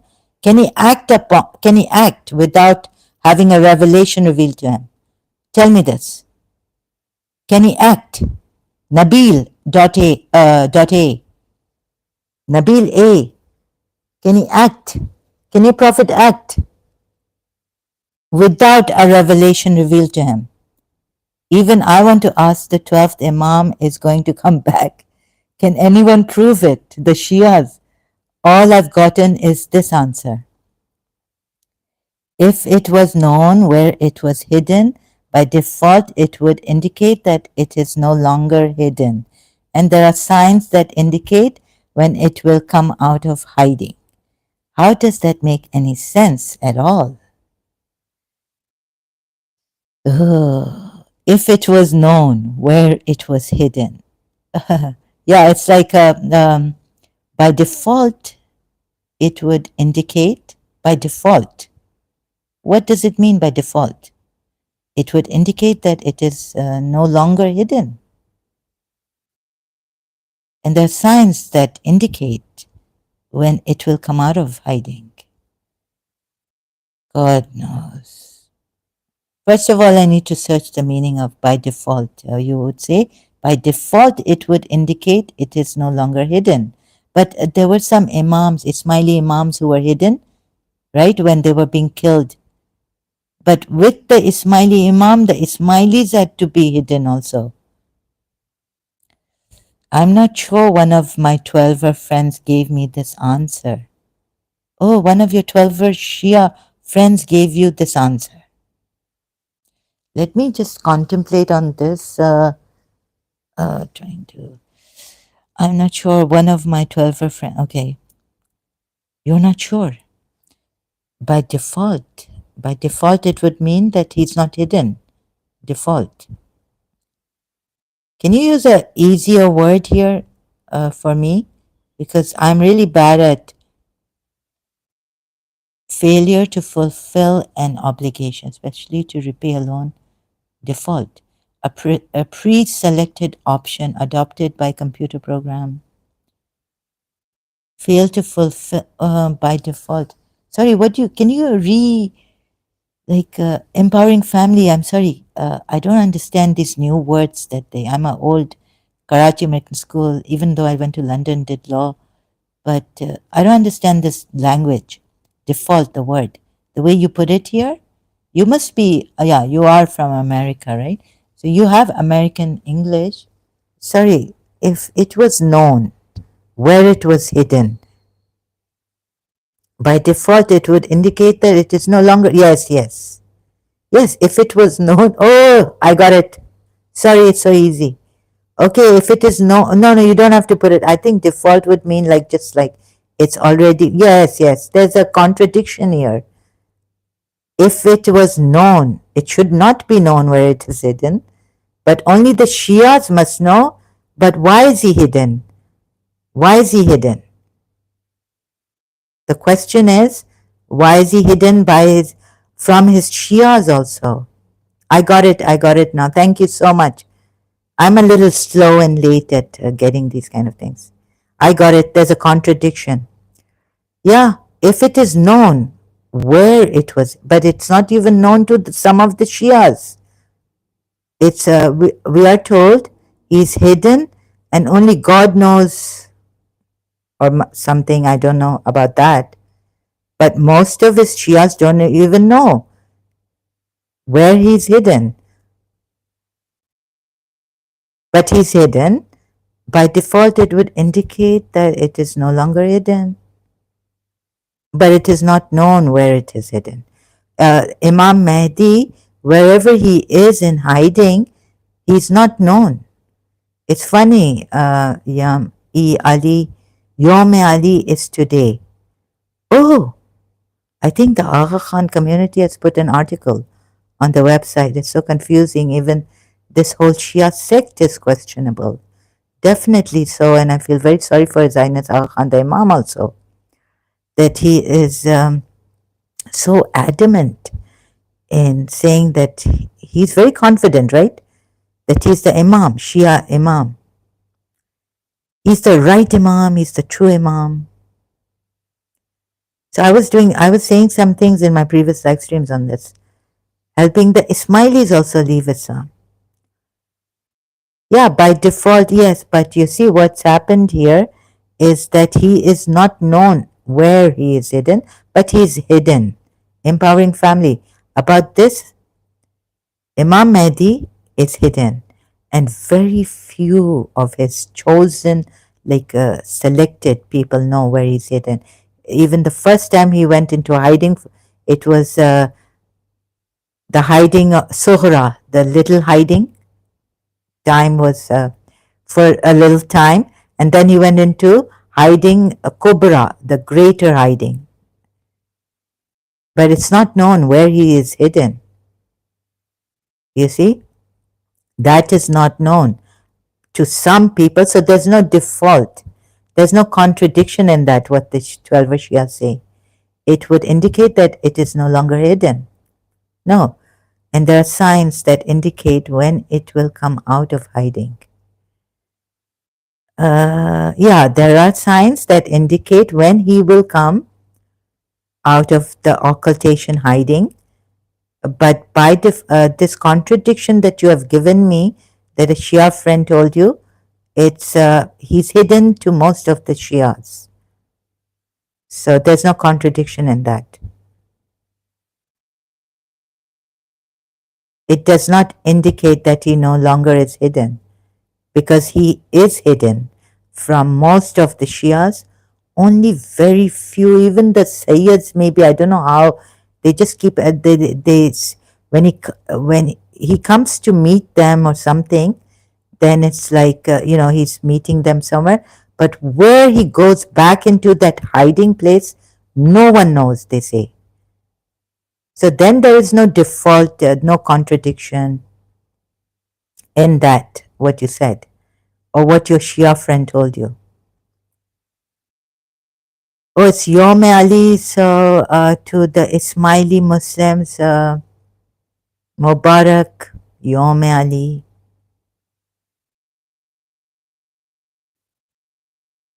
No, so you get it now, empowering family. He's hidden. When he meets his Sayyids, he comes out of the hiding. Maybe he meets the Sayyid Ayatollah Sistani. Ayatollah, like Sayyid Sistani said that his father met him. Now, where he met him, his hiding place is not known, maybe. Maybe it's known to only few. Maybe even his hiding place is not known, and he appears to them in the houses or like that on the street to help them. And then, but his hiding place is not known. But then, how would they trust full heartedly, knowing that he's there? Like they trust that there's one God. Like they trust that Prophet Moses was, you know how God hid Prophet Moses? At least Agha Khan can go to Agha Khan and then go back and say Agha Khan said this, and that maybe not able to meet all Ismailis, but he is not in hiding. Yes, you're right. But how can they even trust that Prophet Muhammad existed by just the Quran?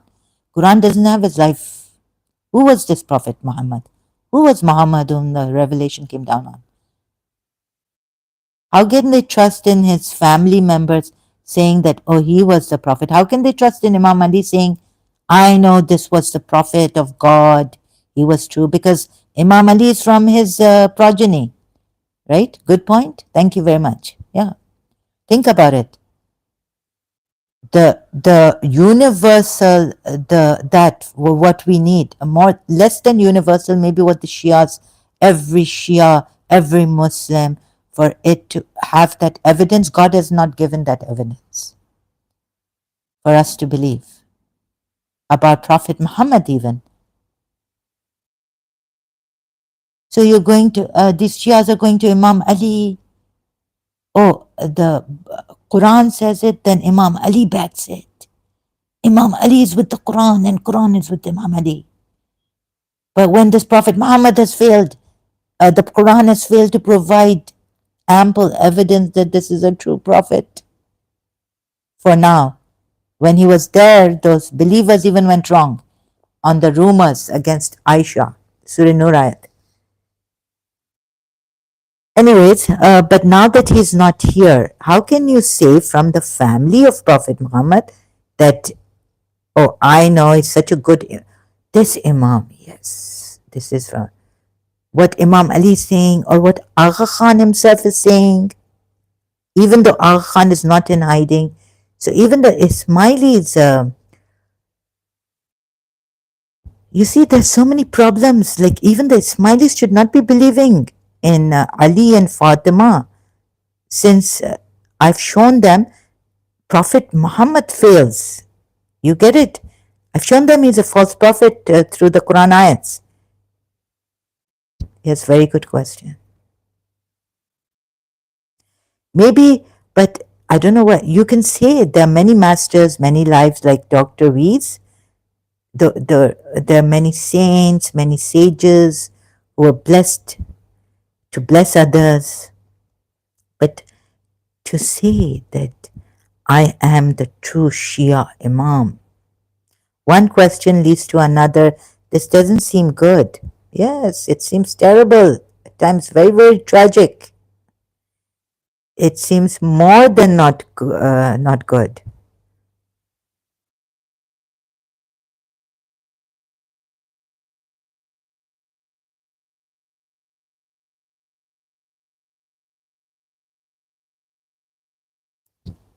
It is so pathetic. It's lying to me. Look at it. I found the evidence from the Quran that this prophet is not true. No Shia can give me a valid. they may try to defend him by giving their own, from their minds and all this. In the first stage, like first step, taking the first step wrong, and then taking the second step and saying, oh, Imam Ali with the Quran and Quran with Imam Ali and Imamat and this. This is a second step. First, at the first step of this, Surah Najm ayat says, it is not but a revelation revealed, but that he does not speak out of his own desire. What do you imply from here? What do you get from here? That he cannot go against, it's a revelation. He can't go against this revelation. And he only does things out of, because it's revealed to him. He does nothing out of his desire or his mind even, thinking, how shall I deal with my wives here? Then you've got God questioning him. Even as in his private life, I don't think after really closely examining and understanding these two verses of Surah Najm, I would be more inclined to what the Shias believe, that no way can he say, do even, in his private life even, anything that is not revealed to him by Allah. Anything that is not like go on his mind or through his nafs, desire, hawa, or nafs even. He has to do what is revealed to him, not only say, but do what is revealed to him. Then this prophet, then how come in Surah Tahrim he's been asked, O Prophet, why do you prohibit from what Allah has made lawful to you? Oh, it's kind of late. I have to talk softly now. Seeking to please your wives. Hello, Shias. No matter what Shias tell me here, to defend the Prophet and the Quran ayat and the religion.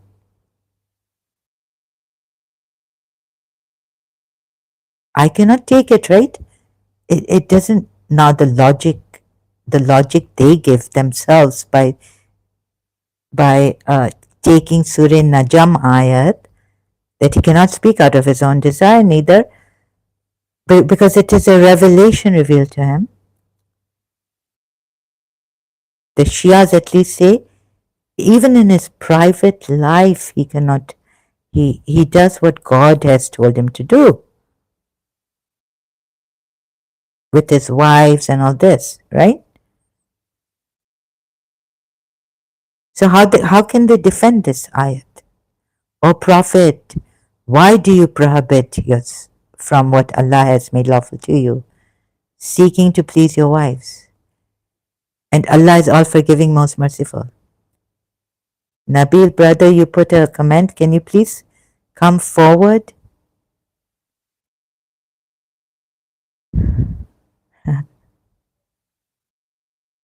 Yes, brother Nabil, since you put a comment here inviting me, why should we come to that channel you mentioned?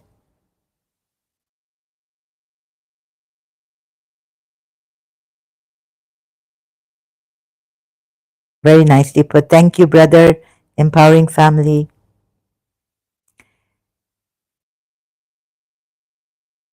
How is it going in USA? You like it?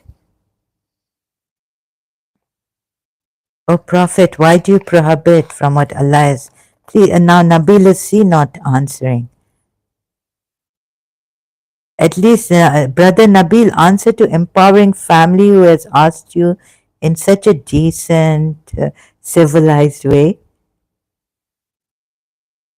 Yeah, I think we should let Nabil talk instead of me shouting and screaming, getting passionate. Why should we come to that channel you mentioned? It's going okay. A lot of things going on with government and all election. Oh yes, the elections, USA going on, but otherwise all is okay. a lot of things going on with the government. Okay.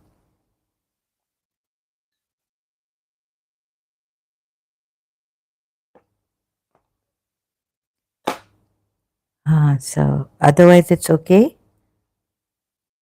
You like it there?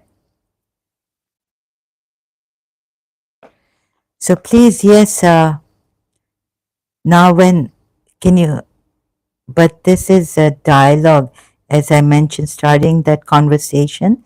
He put something, so I have to find out why, but no response. Said, yes, I love it here. You love it. Wow, oh, great, great, thank God. Very good. Good to hear. I'm happy for you. Empowering family. You love it, huh? Very good. See? So, America, he loves it in America. Please, Nabil, brother, no response. So, what you empowering family? Yeah, I kind of got out of hand. Oh, Prophet, why do you prohibit yourself from what Allah? You see, the Prophet given by Allah that prerogative to marry and all this, you know, the privileges. But does he have the prerogative? Oh, we used to study this in constitutional law and prerogative. The queen has the prerogative, meaning, no, the meaning of the word prerogative. The right or privilege exclusive to a particular individual or class, right? So does he have the prerogative? In Surah Tarim, what Allah has told him, asked him, why is he doing this? Why has he done this? No, doing or done, let's see. O Prophet, why do you prohibit you from what Allah has made lawful to you? Does he have the prerogative after reading, understanding Surah Najm ayat? Say, please, in your language, try to understand this ayat and what its implications are on Prophet Muhammad. Nor does he say out of his own desire. It is not but a revelation revealed.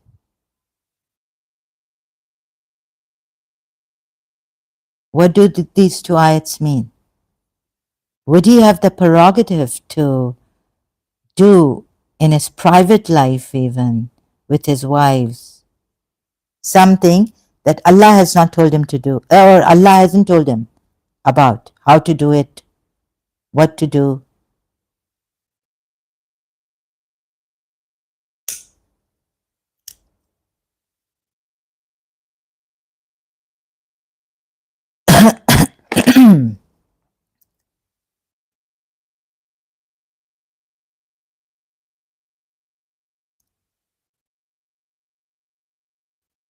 So Nabil has left. I think he got very scared, or maybe my voice raised. I was like roaring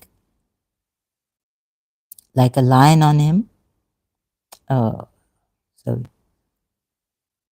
yes, thank you for reminding me, Empowering Family, that this is a dialogue. I keep, as I mentioned, yes, my wrong. I get very emotional on this. Nabil, if Nabil can prove Imam Hussein the way the Shia, that wrong. If your channel, Nabil, the channel, this channel, is it yours? Sorry. If this Muslim lanterns can prove Imam Hussein's sacrifice to be wrong,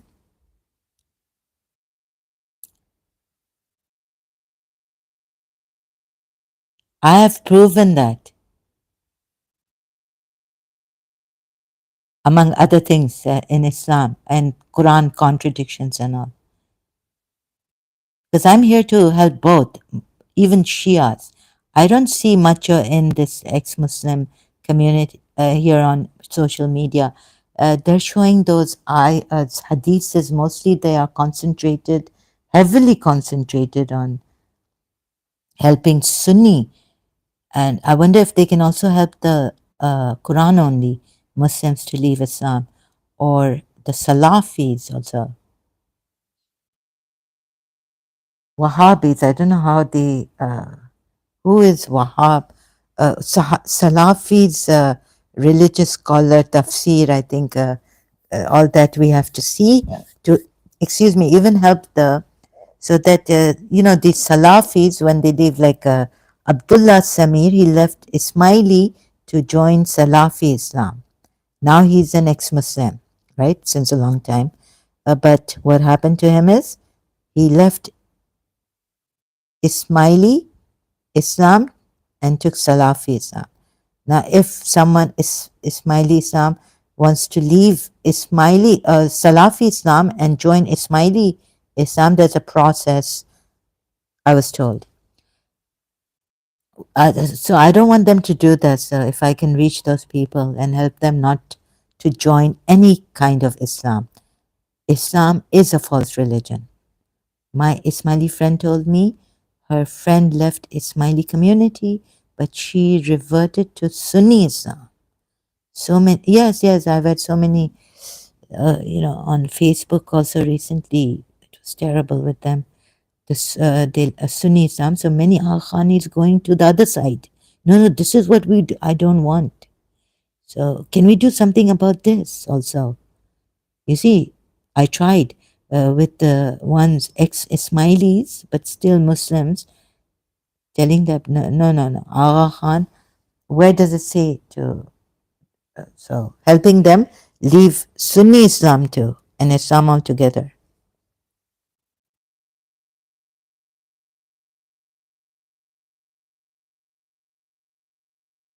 It's terrible. But I wonder, I thought my prayers never come true, but very few, only during college, miracles I had. But the thing is that why can't our Ismaili Imam be like this? Jiddu Krishnamurti. Truth is pathless.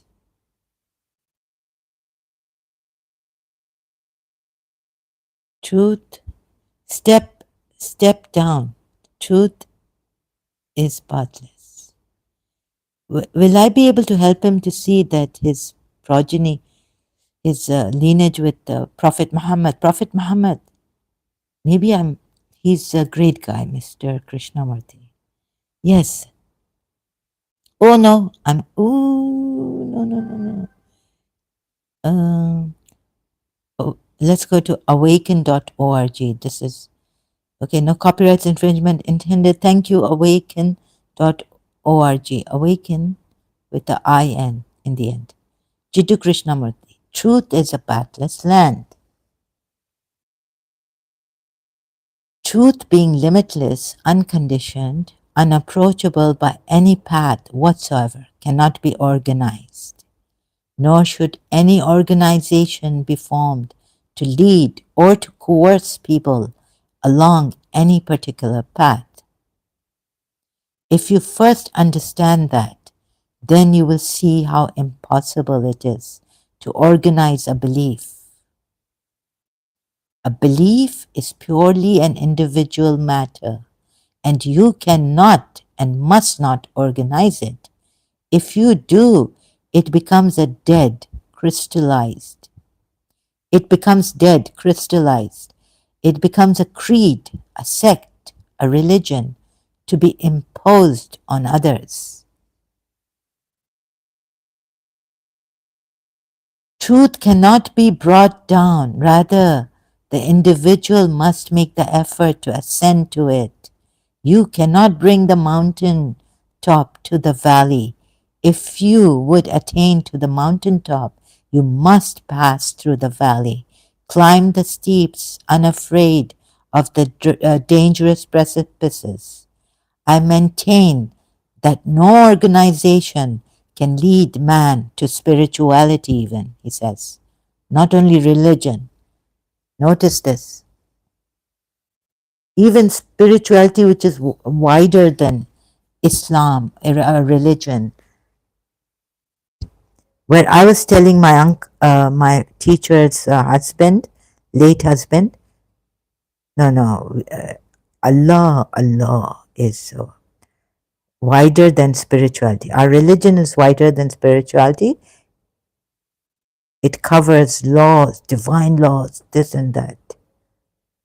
And he was saying, what's wrong with you? He was a ex-Shia Buddhist or some, I can't put him in a box. He said, what's wrong with you? Your religion, you're saying, is vaster than spirituality? No, no. Spirituality is vaster than religion. And I was trying to make him understand that no, this religion has Allah, the topmost, who brought spirituality, who brought laws. My religion covers spirituality, philosophy, this, that. You know what I mean? It's the basis of everything. If an organization be created for this purpose, it becomes a crutch, a weakness, a bondage, and must cripple the individual and prevent him from growing, from establishing his uniqueness, which lies in the discovery for himself of that absolute, unconditioned truth. Organizations cannot make you free. Any questions, any more questions you have, Empowering Family, anything you want to say, please do. While I read this even, it's not that you're, distracting me or anything. Organizations cannot make you free. No man from outside can make you free. Nor can organized worship, nor the immolation of yourselves for a cause make you free. Nor can forming yourselves into an organization, nor throwing yourself into works make you free. And what is this freedom? You use a typewriter to write letters, but you do not put it on an altar and worship it. But that is what you are doing when organizations become your chief concern. How many members are there in it? That is the first question I'm asked by all newspaper reporters. How many followers have you? But their number we shall judge whether what you say is true or false. I do not know how many there are. I'm not concerned with that. As I said, if there were even one man who had been set free, that were enough. And you see, what is this freedom? If you read Jiddu Krishnamurti's books, go and watch his videos, this freedom is not, oh, my whims, my desire. Oh, I want to go to a party today and dance. Or I want to drink alcohol today. This is not that kind of freedom.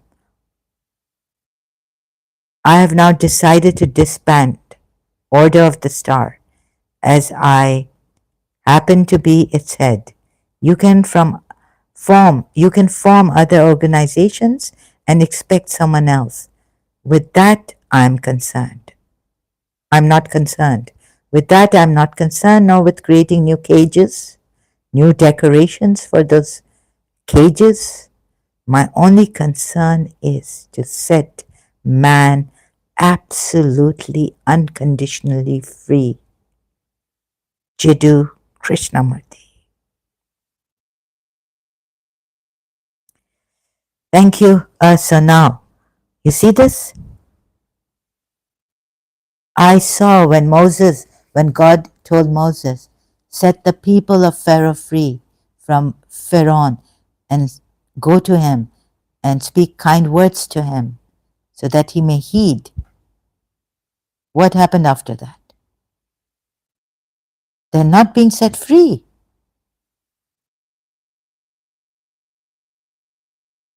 Moses went up on the hill, mountain. What happened after he came back down? Worshipping calf. Exodus happened against the polytheists.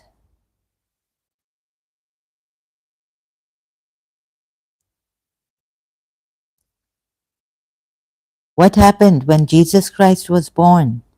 Like Moses, but what happened? Today people celebrate Christmas, Christians. Do they even think about those whose mothers were deprived of their babies? How many days old? By King Herod or who? Who killed those babies? Thinking that it's one of, this baby is going to give me a challenge in my rule power. I'm a king. Does anyone care? Does God care? Did God care to have one savior be born, his son? So many were killed. I mean, that was in the movie. I don't know in the Bible when Jesus, King Herod, or who was he? King Herod, or the Roman, killed so many children. Do people care about this? Mothers who lost their children.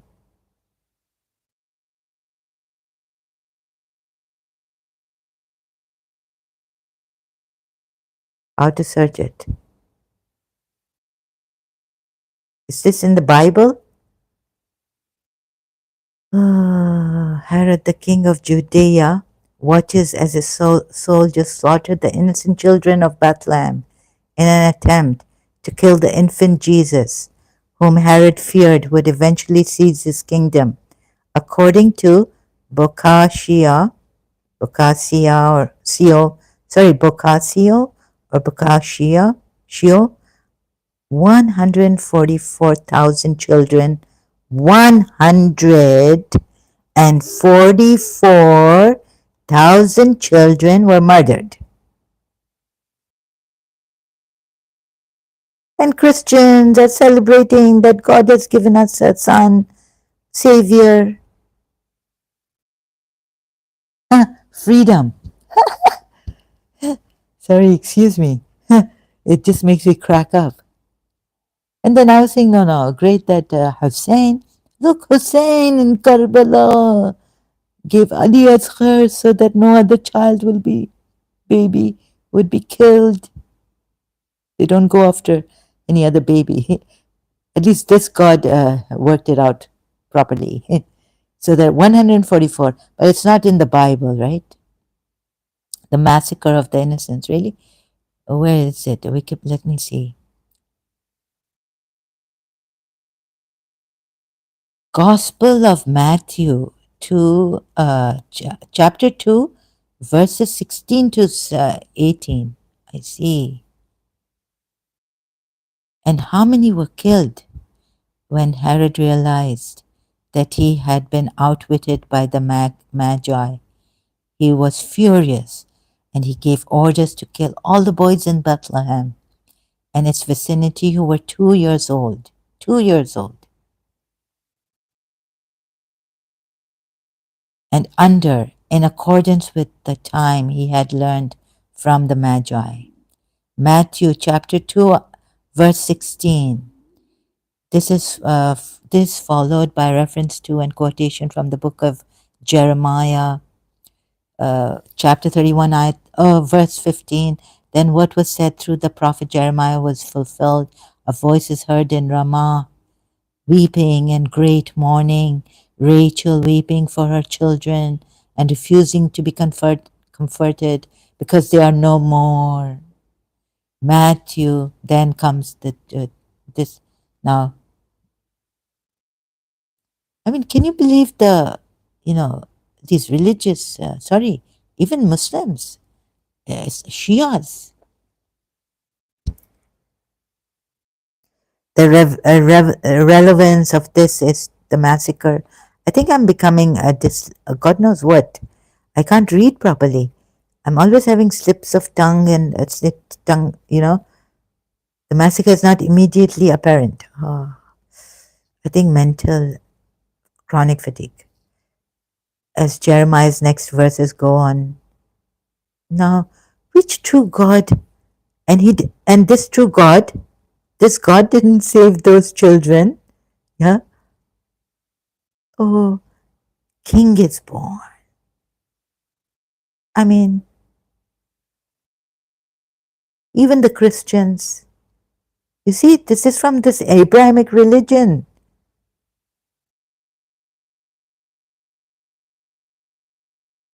and they're rejoicing.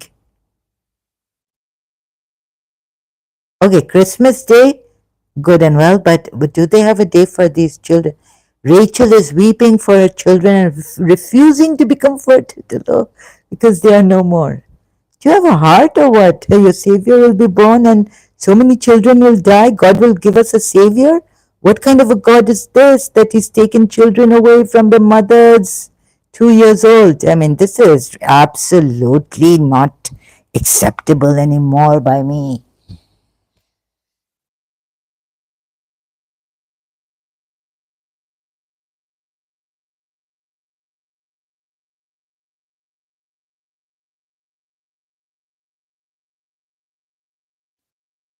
Save these children from Herod killing and depriving the mothers of their 2 year olds, 2 years olds, 2 year olds. Okay, what kind of a God is this? I think the whole so many. Maybe I also go to because weakness or something. I'm still questioning Hindus and Sanatan Dharma and all this. Do you think I'm going to just accept it like this? Then I must be crazy, like the Abrahamic religious people are.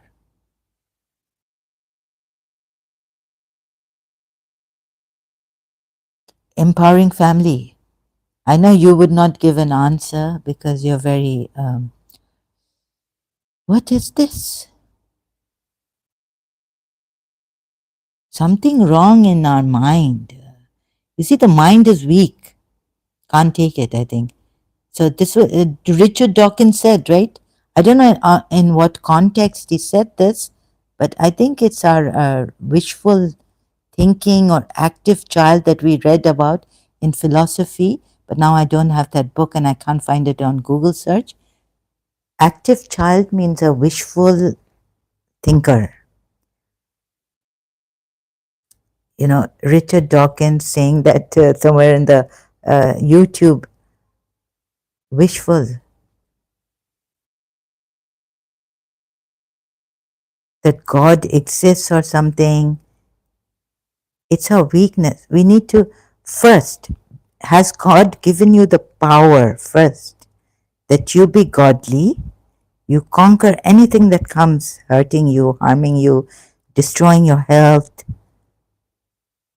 Then you see if you will worship this God, or then you see which religion you will choose. Or is it just a wishful thinking, a romantic, thing, or the powerful God? You have no choice maybe left. But because you're born in Christianity and you want to believe in a lesser evil, a God delusion, contradictory evidence, false belief, delusions, these are supernatural creator God. Can't find that quote. Why am I on Wikipedia? Wishful, oh God, no. Sorry, excuse me. Wishful thinking, I should have. If something is true, let's go to brainy quotes. I hope if you even send me an email, I will not answer to you. I will put you on spam or block you if my email is compromised here and shows up. If something is true, no amount of wishful thinking will change it.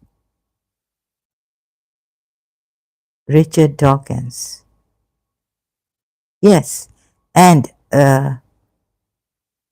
if something, vice versa, right? If something is not true and you believe in it, it could come true in through your wishful thinking, because the Bible says, yeah, mind is powerful. So, as man thinketh, so is he. as man thinketh,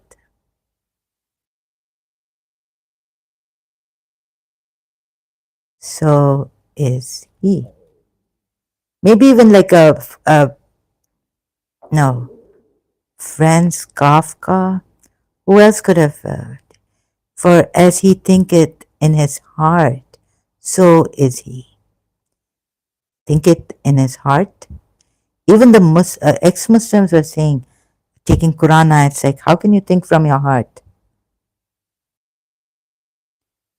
About the Quran ayats, eat and drink, say to he to thee, but his heart is not with thee, the morsel which thou hast eaten. So sorry, I don't understand this, but loosely put, Proverbs 23, 7th verse, as I was maybe reading Dale Carnegie's book from there, he quoted many years back. I read his book, How to Stop Worrying and Start Living. I got this quote, as a man thinketh, so is he. So it didn't say from the heart or anything, but as he think, maybe it said, and I don't remember, so I apologize if I'm wrong. For as he thinketh in his heart, so is he. But his heart is not with thee. New King James, as man thinks. See, now Christianity.com, as man thinks, so is he. So there's a heart missing here. Thinketh in his heart. Proverbs 23, verse 7. Christianity.com. Maybe Dale Carnegie may have put it like this. I don't know. Or maybe not. Okay? So as a man thinketh, so is he. So is the problem in the mind? Is the mind the culprit? And even the heart. Sometimes the heart lies and makes you, go after people that are running after you, but you're going after them. Wishful thinking, fixations, obsessions, fondness. What else is there? Um, Delusions. So that's why I thought where to start. And when I found Jiddu Krishnamurti, it clicked. Put your mind as this mind. What is it? Time and all this. That's why human beings have conflict. Time and conflict. So thoughts are memory. Thought is time. Jiddu Krishnamurti showed it. And I saw it. Right? So thought is time. Thought is the culprit. Or I should search like this.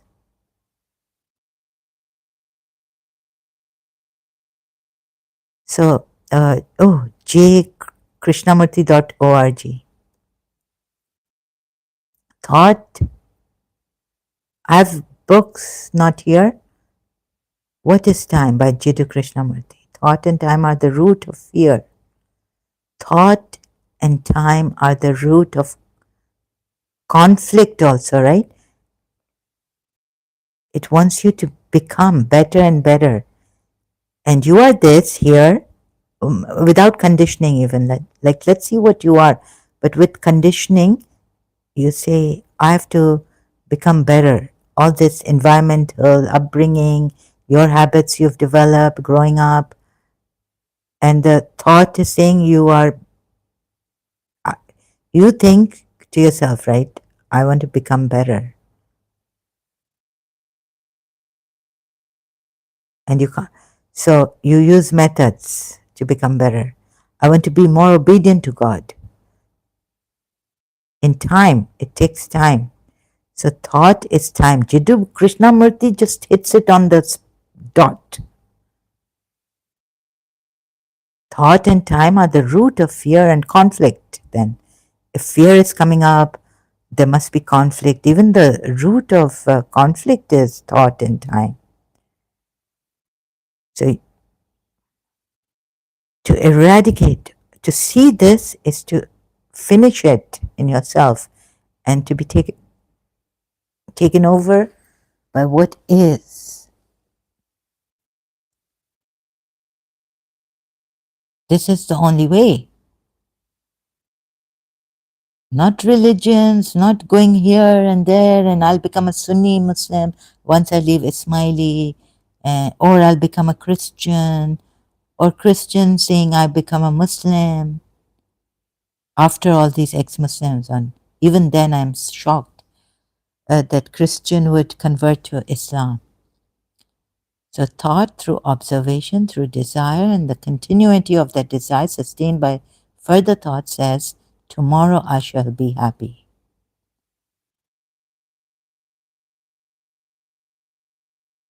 You know this Jiddu Krishnamurti, he doesn't say that I'm great or anything.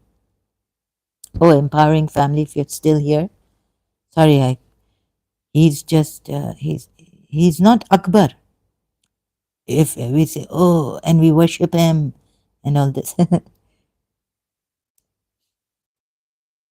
He says, forget, don't look at what who this is, me, what I'm saying. See see what I'm saying, pointing to for yourself. You know, it's you, not me.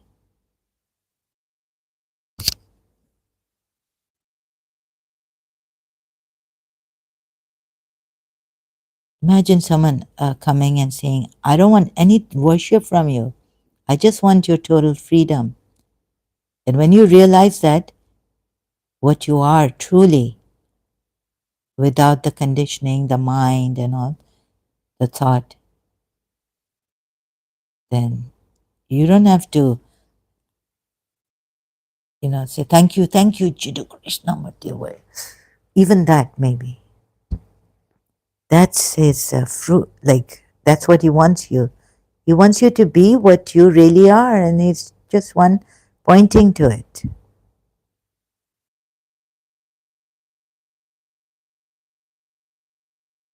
And he says nothing great about that. But oh my God. You know what Khalil Gibran said about Jiddu Krishnamurti? But he doesn't want these praises.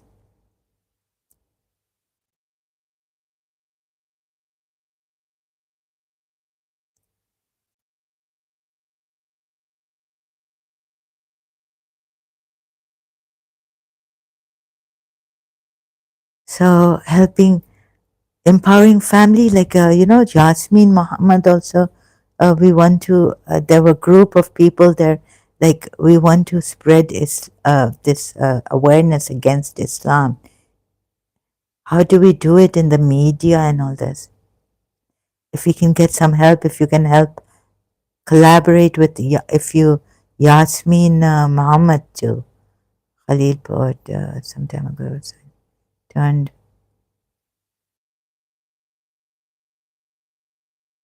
quotes on, oh yes, I can't go to this,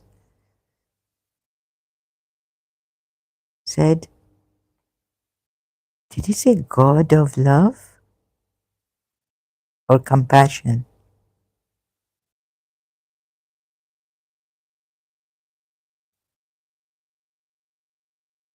Ah, Nagaric Network, my Republica dot nagaricnetwork.com. Khalil Gibran considered Jiddu Krishnamurti the manifestation of the God of love. Adolphus, okay, Adolphus Huxley, who was very close to Krishnamurti, said, when you dot dot dot.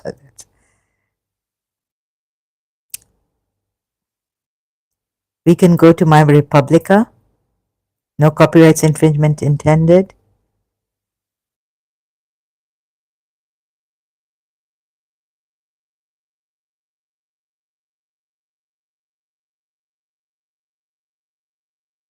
Annie Besant.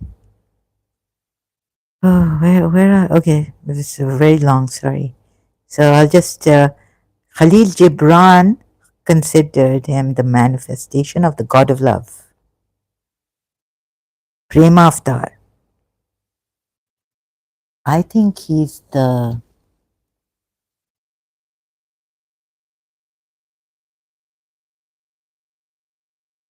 compassion, free God of freedom.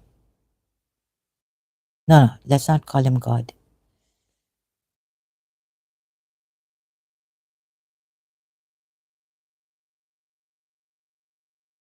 He's the personification of freedom.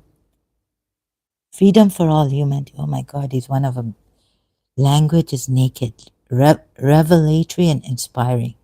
It pierces the clouds of philosophy which confound our thought. Khalil Gibran about Krishnamurti's language. Love has come. Love has come. This is love. Love doesn't want you for itself to possess, but for you to be true to yourself and be free, because that's what you are. What you truly are, and not what the clothes you've put on, the masks you've put on. Okay, empowering family and those who have been here, thank you. Thank you. Sorry, Nabil A. I got very emotional with you. I apologize for that. In dash difference, thank you. Gogo, thank you.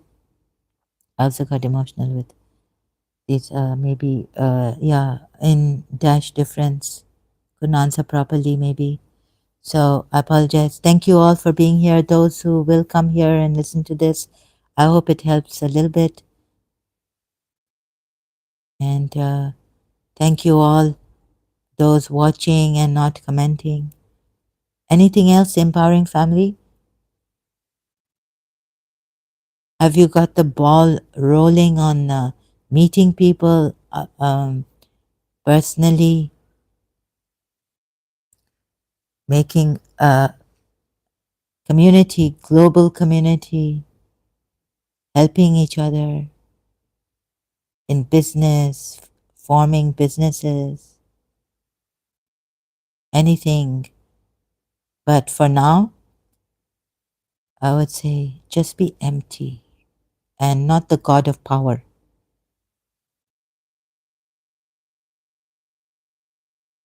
Don't go, yeah, the mind is weak. Even what I say is here, um, I'm still looking like if in your weakness, like in my weakness, I need to say a mantra, even a Buddhist mantra now, leaving the Hindu mantra in my, like, I don't understand all, like, I don't understand. I understand my weakness, I see it. But if God was true and if He had given us the power, then we would not be suffering and all this, being tested and be like this, right? Oh no, you say you believe. Now, the you say, I don't believe. You say you believe and you will not be tested.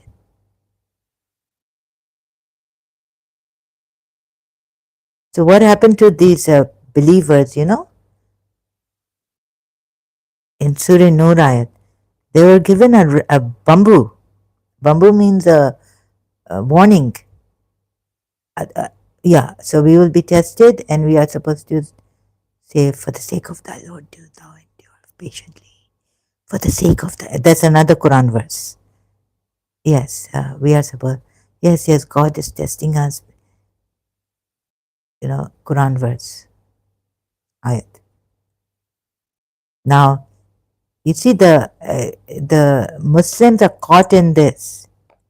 Yes, we believe in the powerful God, but it's not our wishful thinking, because God says in hard times, evil times, if God puts evil on you, no one can remove it. Harm on you, no one can remove it. So be patient, don't question. Do you people think once they say we believe that we will not be left without being put to the test, not be tested? No, of course not. So this comes in.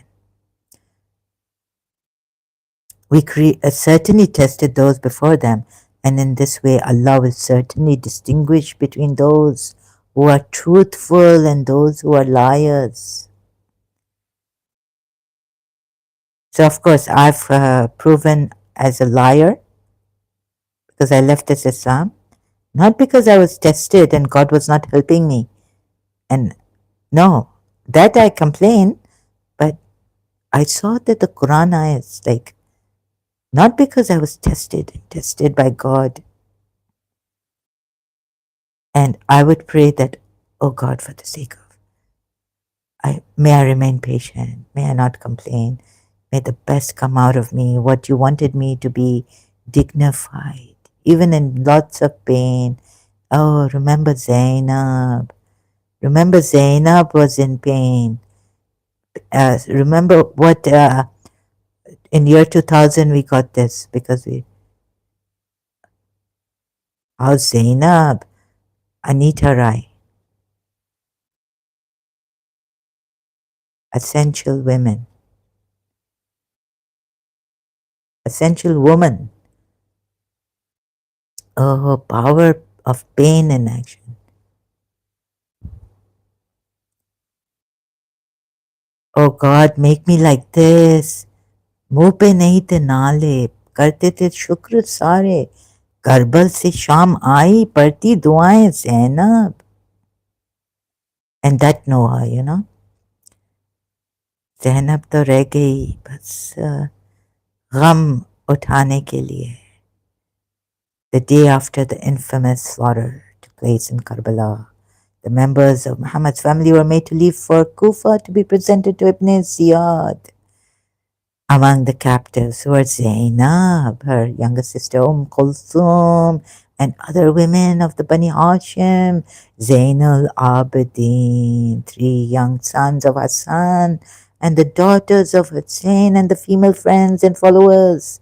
And when on their way they reached the battlefield of Karbala, they saw the bodies of the martyrs lay naked on the burning sand, covered with blood and dust. It seems like a Surah Asharayat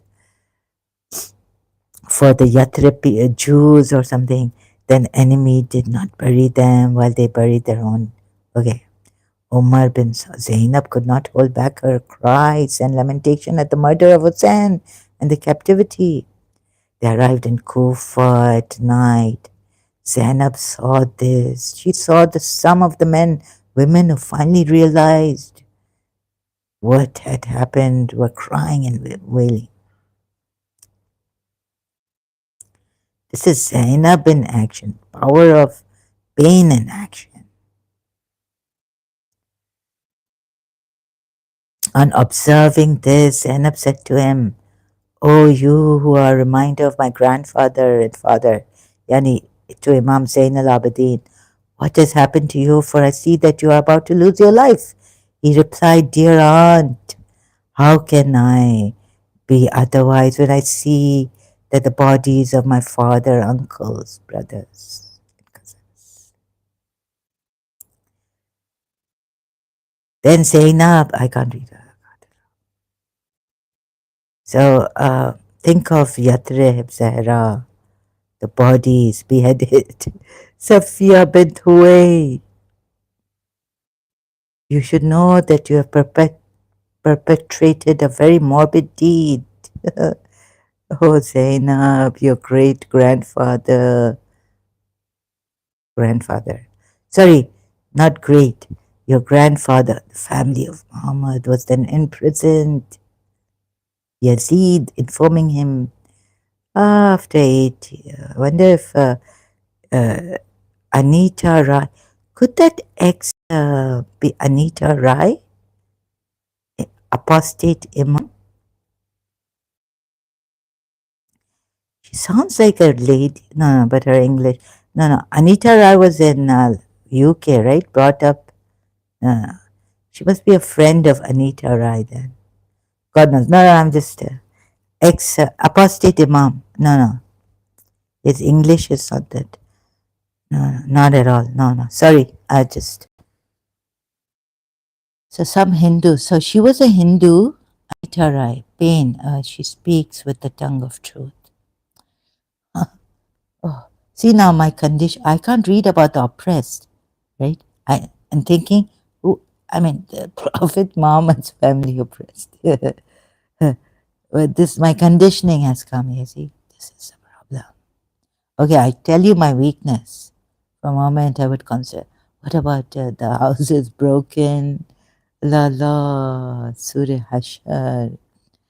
And look at the strength of Jawaria bint Harith.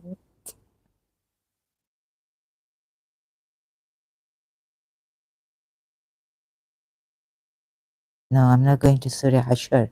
I'm going to Jawaria.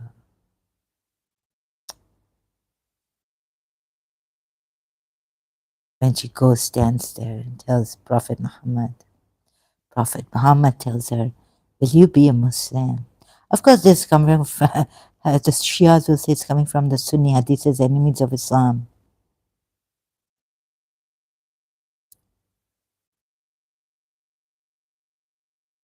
So you see, the Shias, they really conditioned us, and my heart was like, Hussein, Hussein, right? Jawaria bint Harith, something in conflict, Banu Mustaliq, marriage to Muhammad, after minimal casualties, minimal. The Muslim forces were victorious. Among the many captives was Jawaria, whose husband Mustafa bin Safwan had been killed in the battle. Husband been killed in the battle. She initially fell among the. I can't. Please. She initially. Sorry, excuse me. I have to go. Thank you. Thank you so much, Empowering Family. Such a pleasure, honor to have you here. And thank you all. Such a pleasure and honor to have you all here. We are all one. Beautiful people. You know this. And thank you for your cooperation, your silence. You're watching, you're listening. Thank you so much. I'm much grateful to you. Have a beautiful, wonderful day always. Blessed. May you find your healing. Be free from all diseases, everything. Be free from all conflicts also. All the best to you.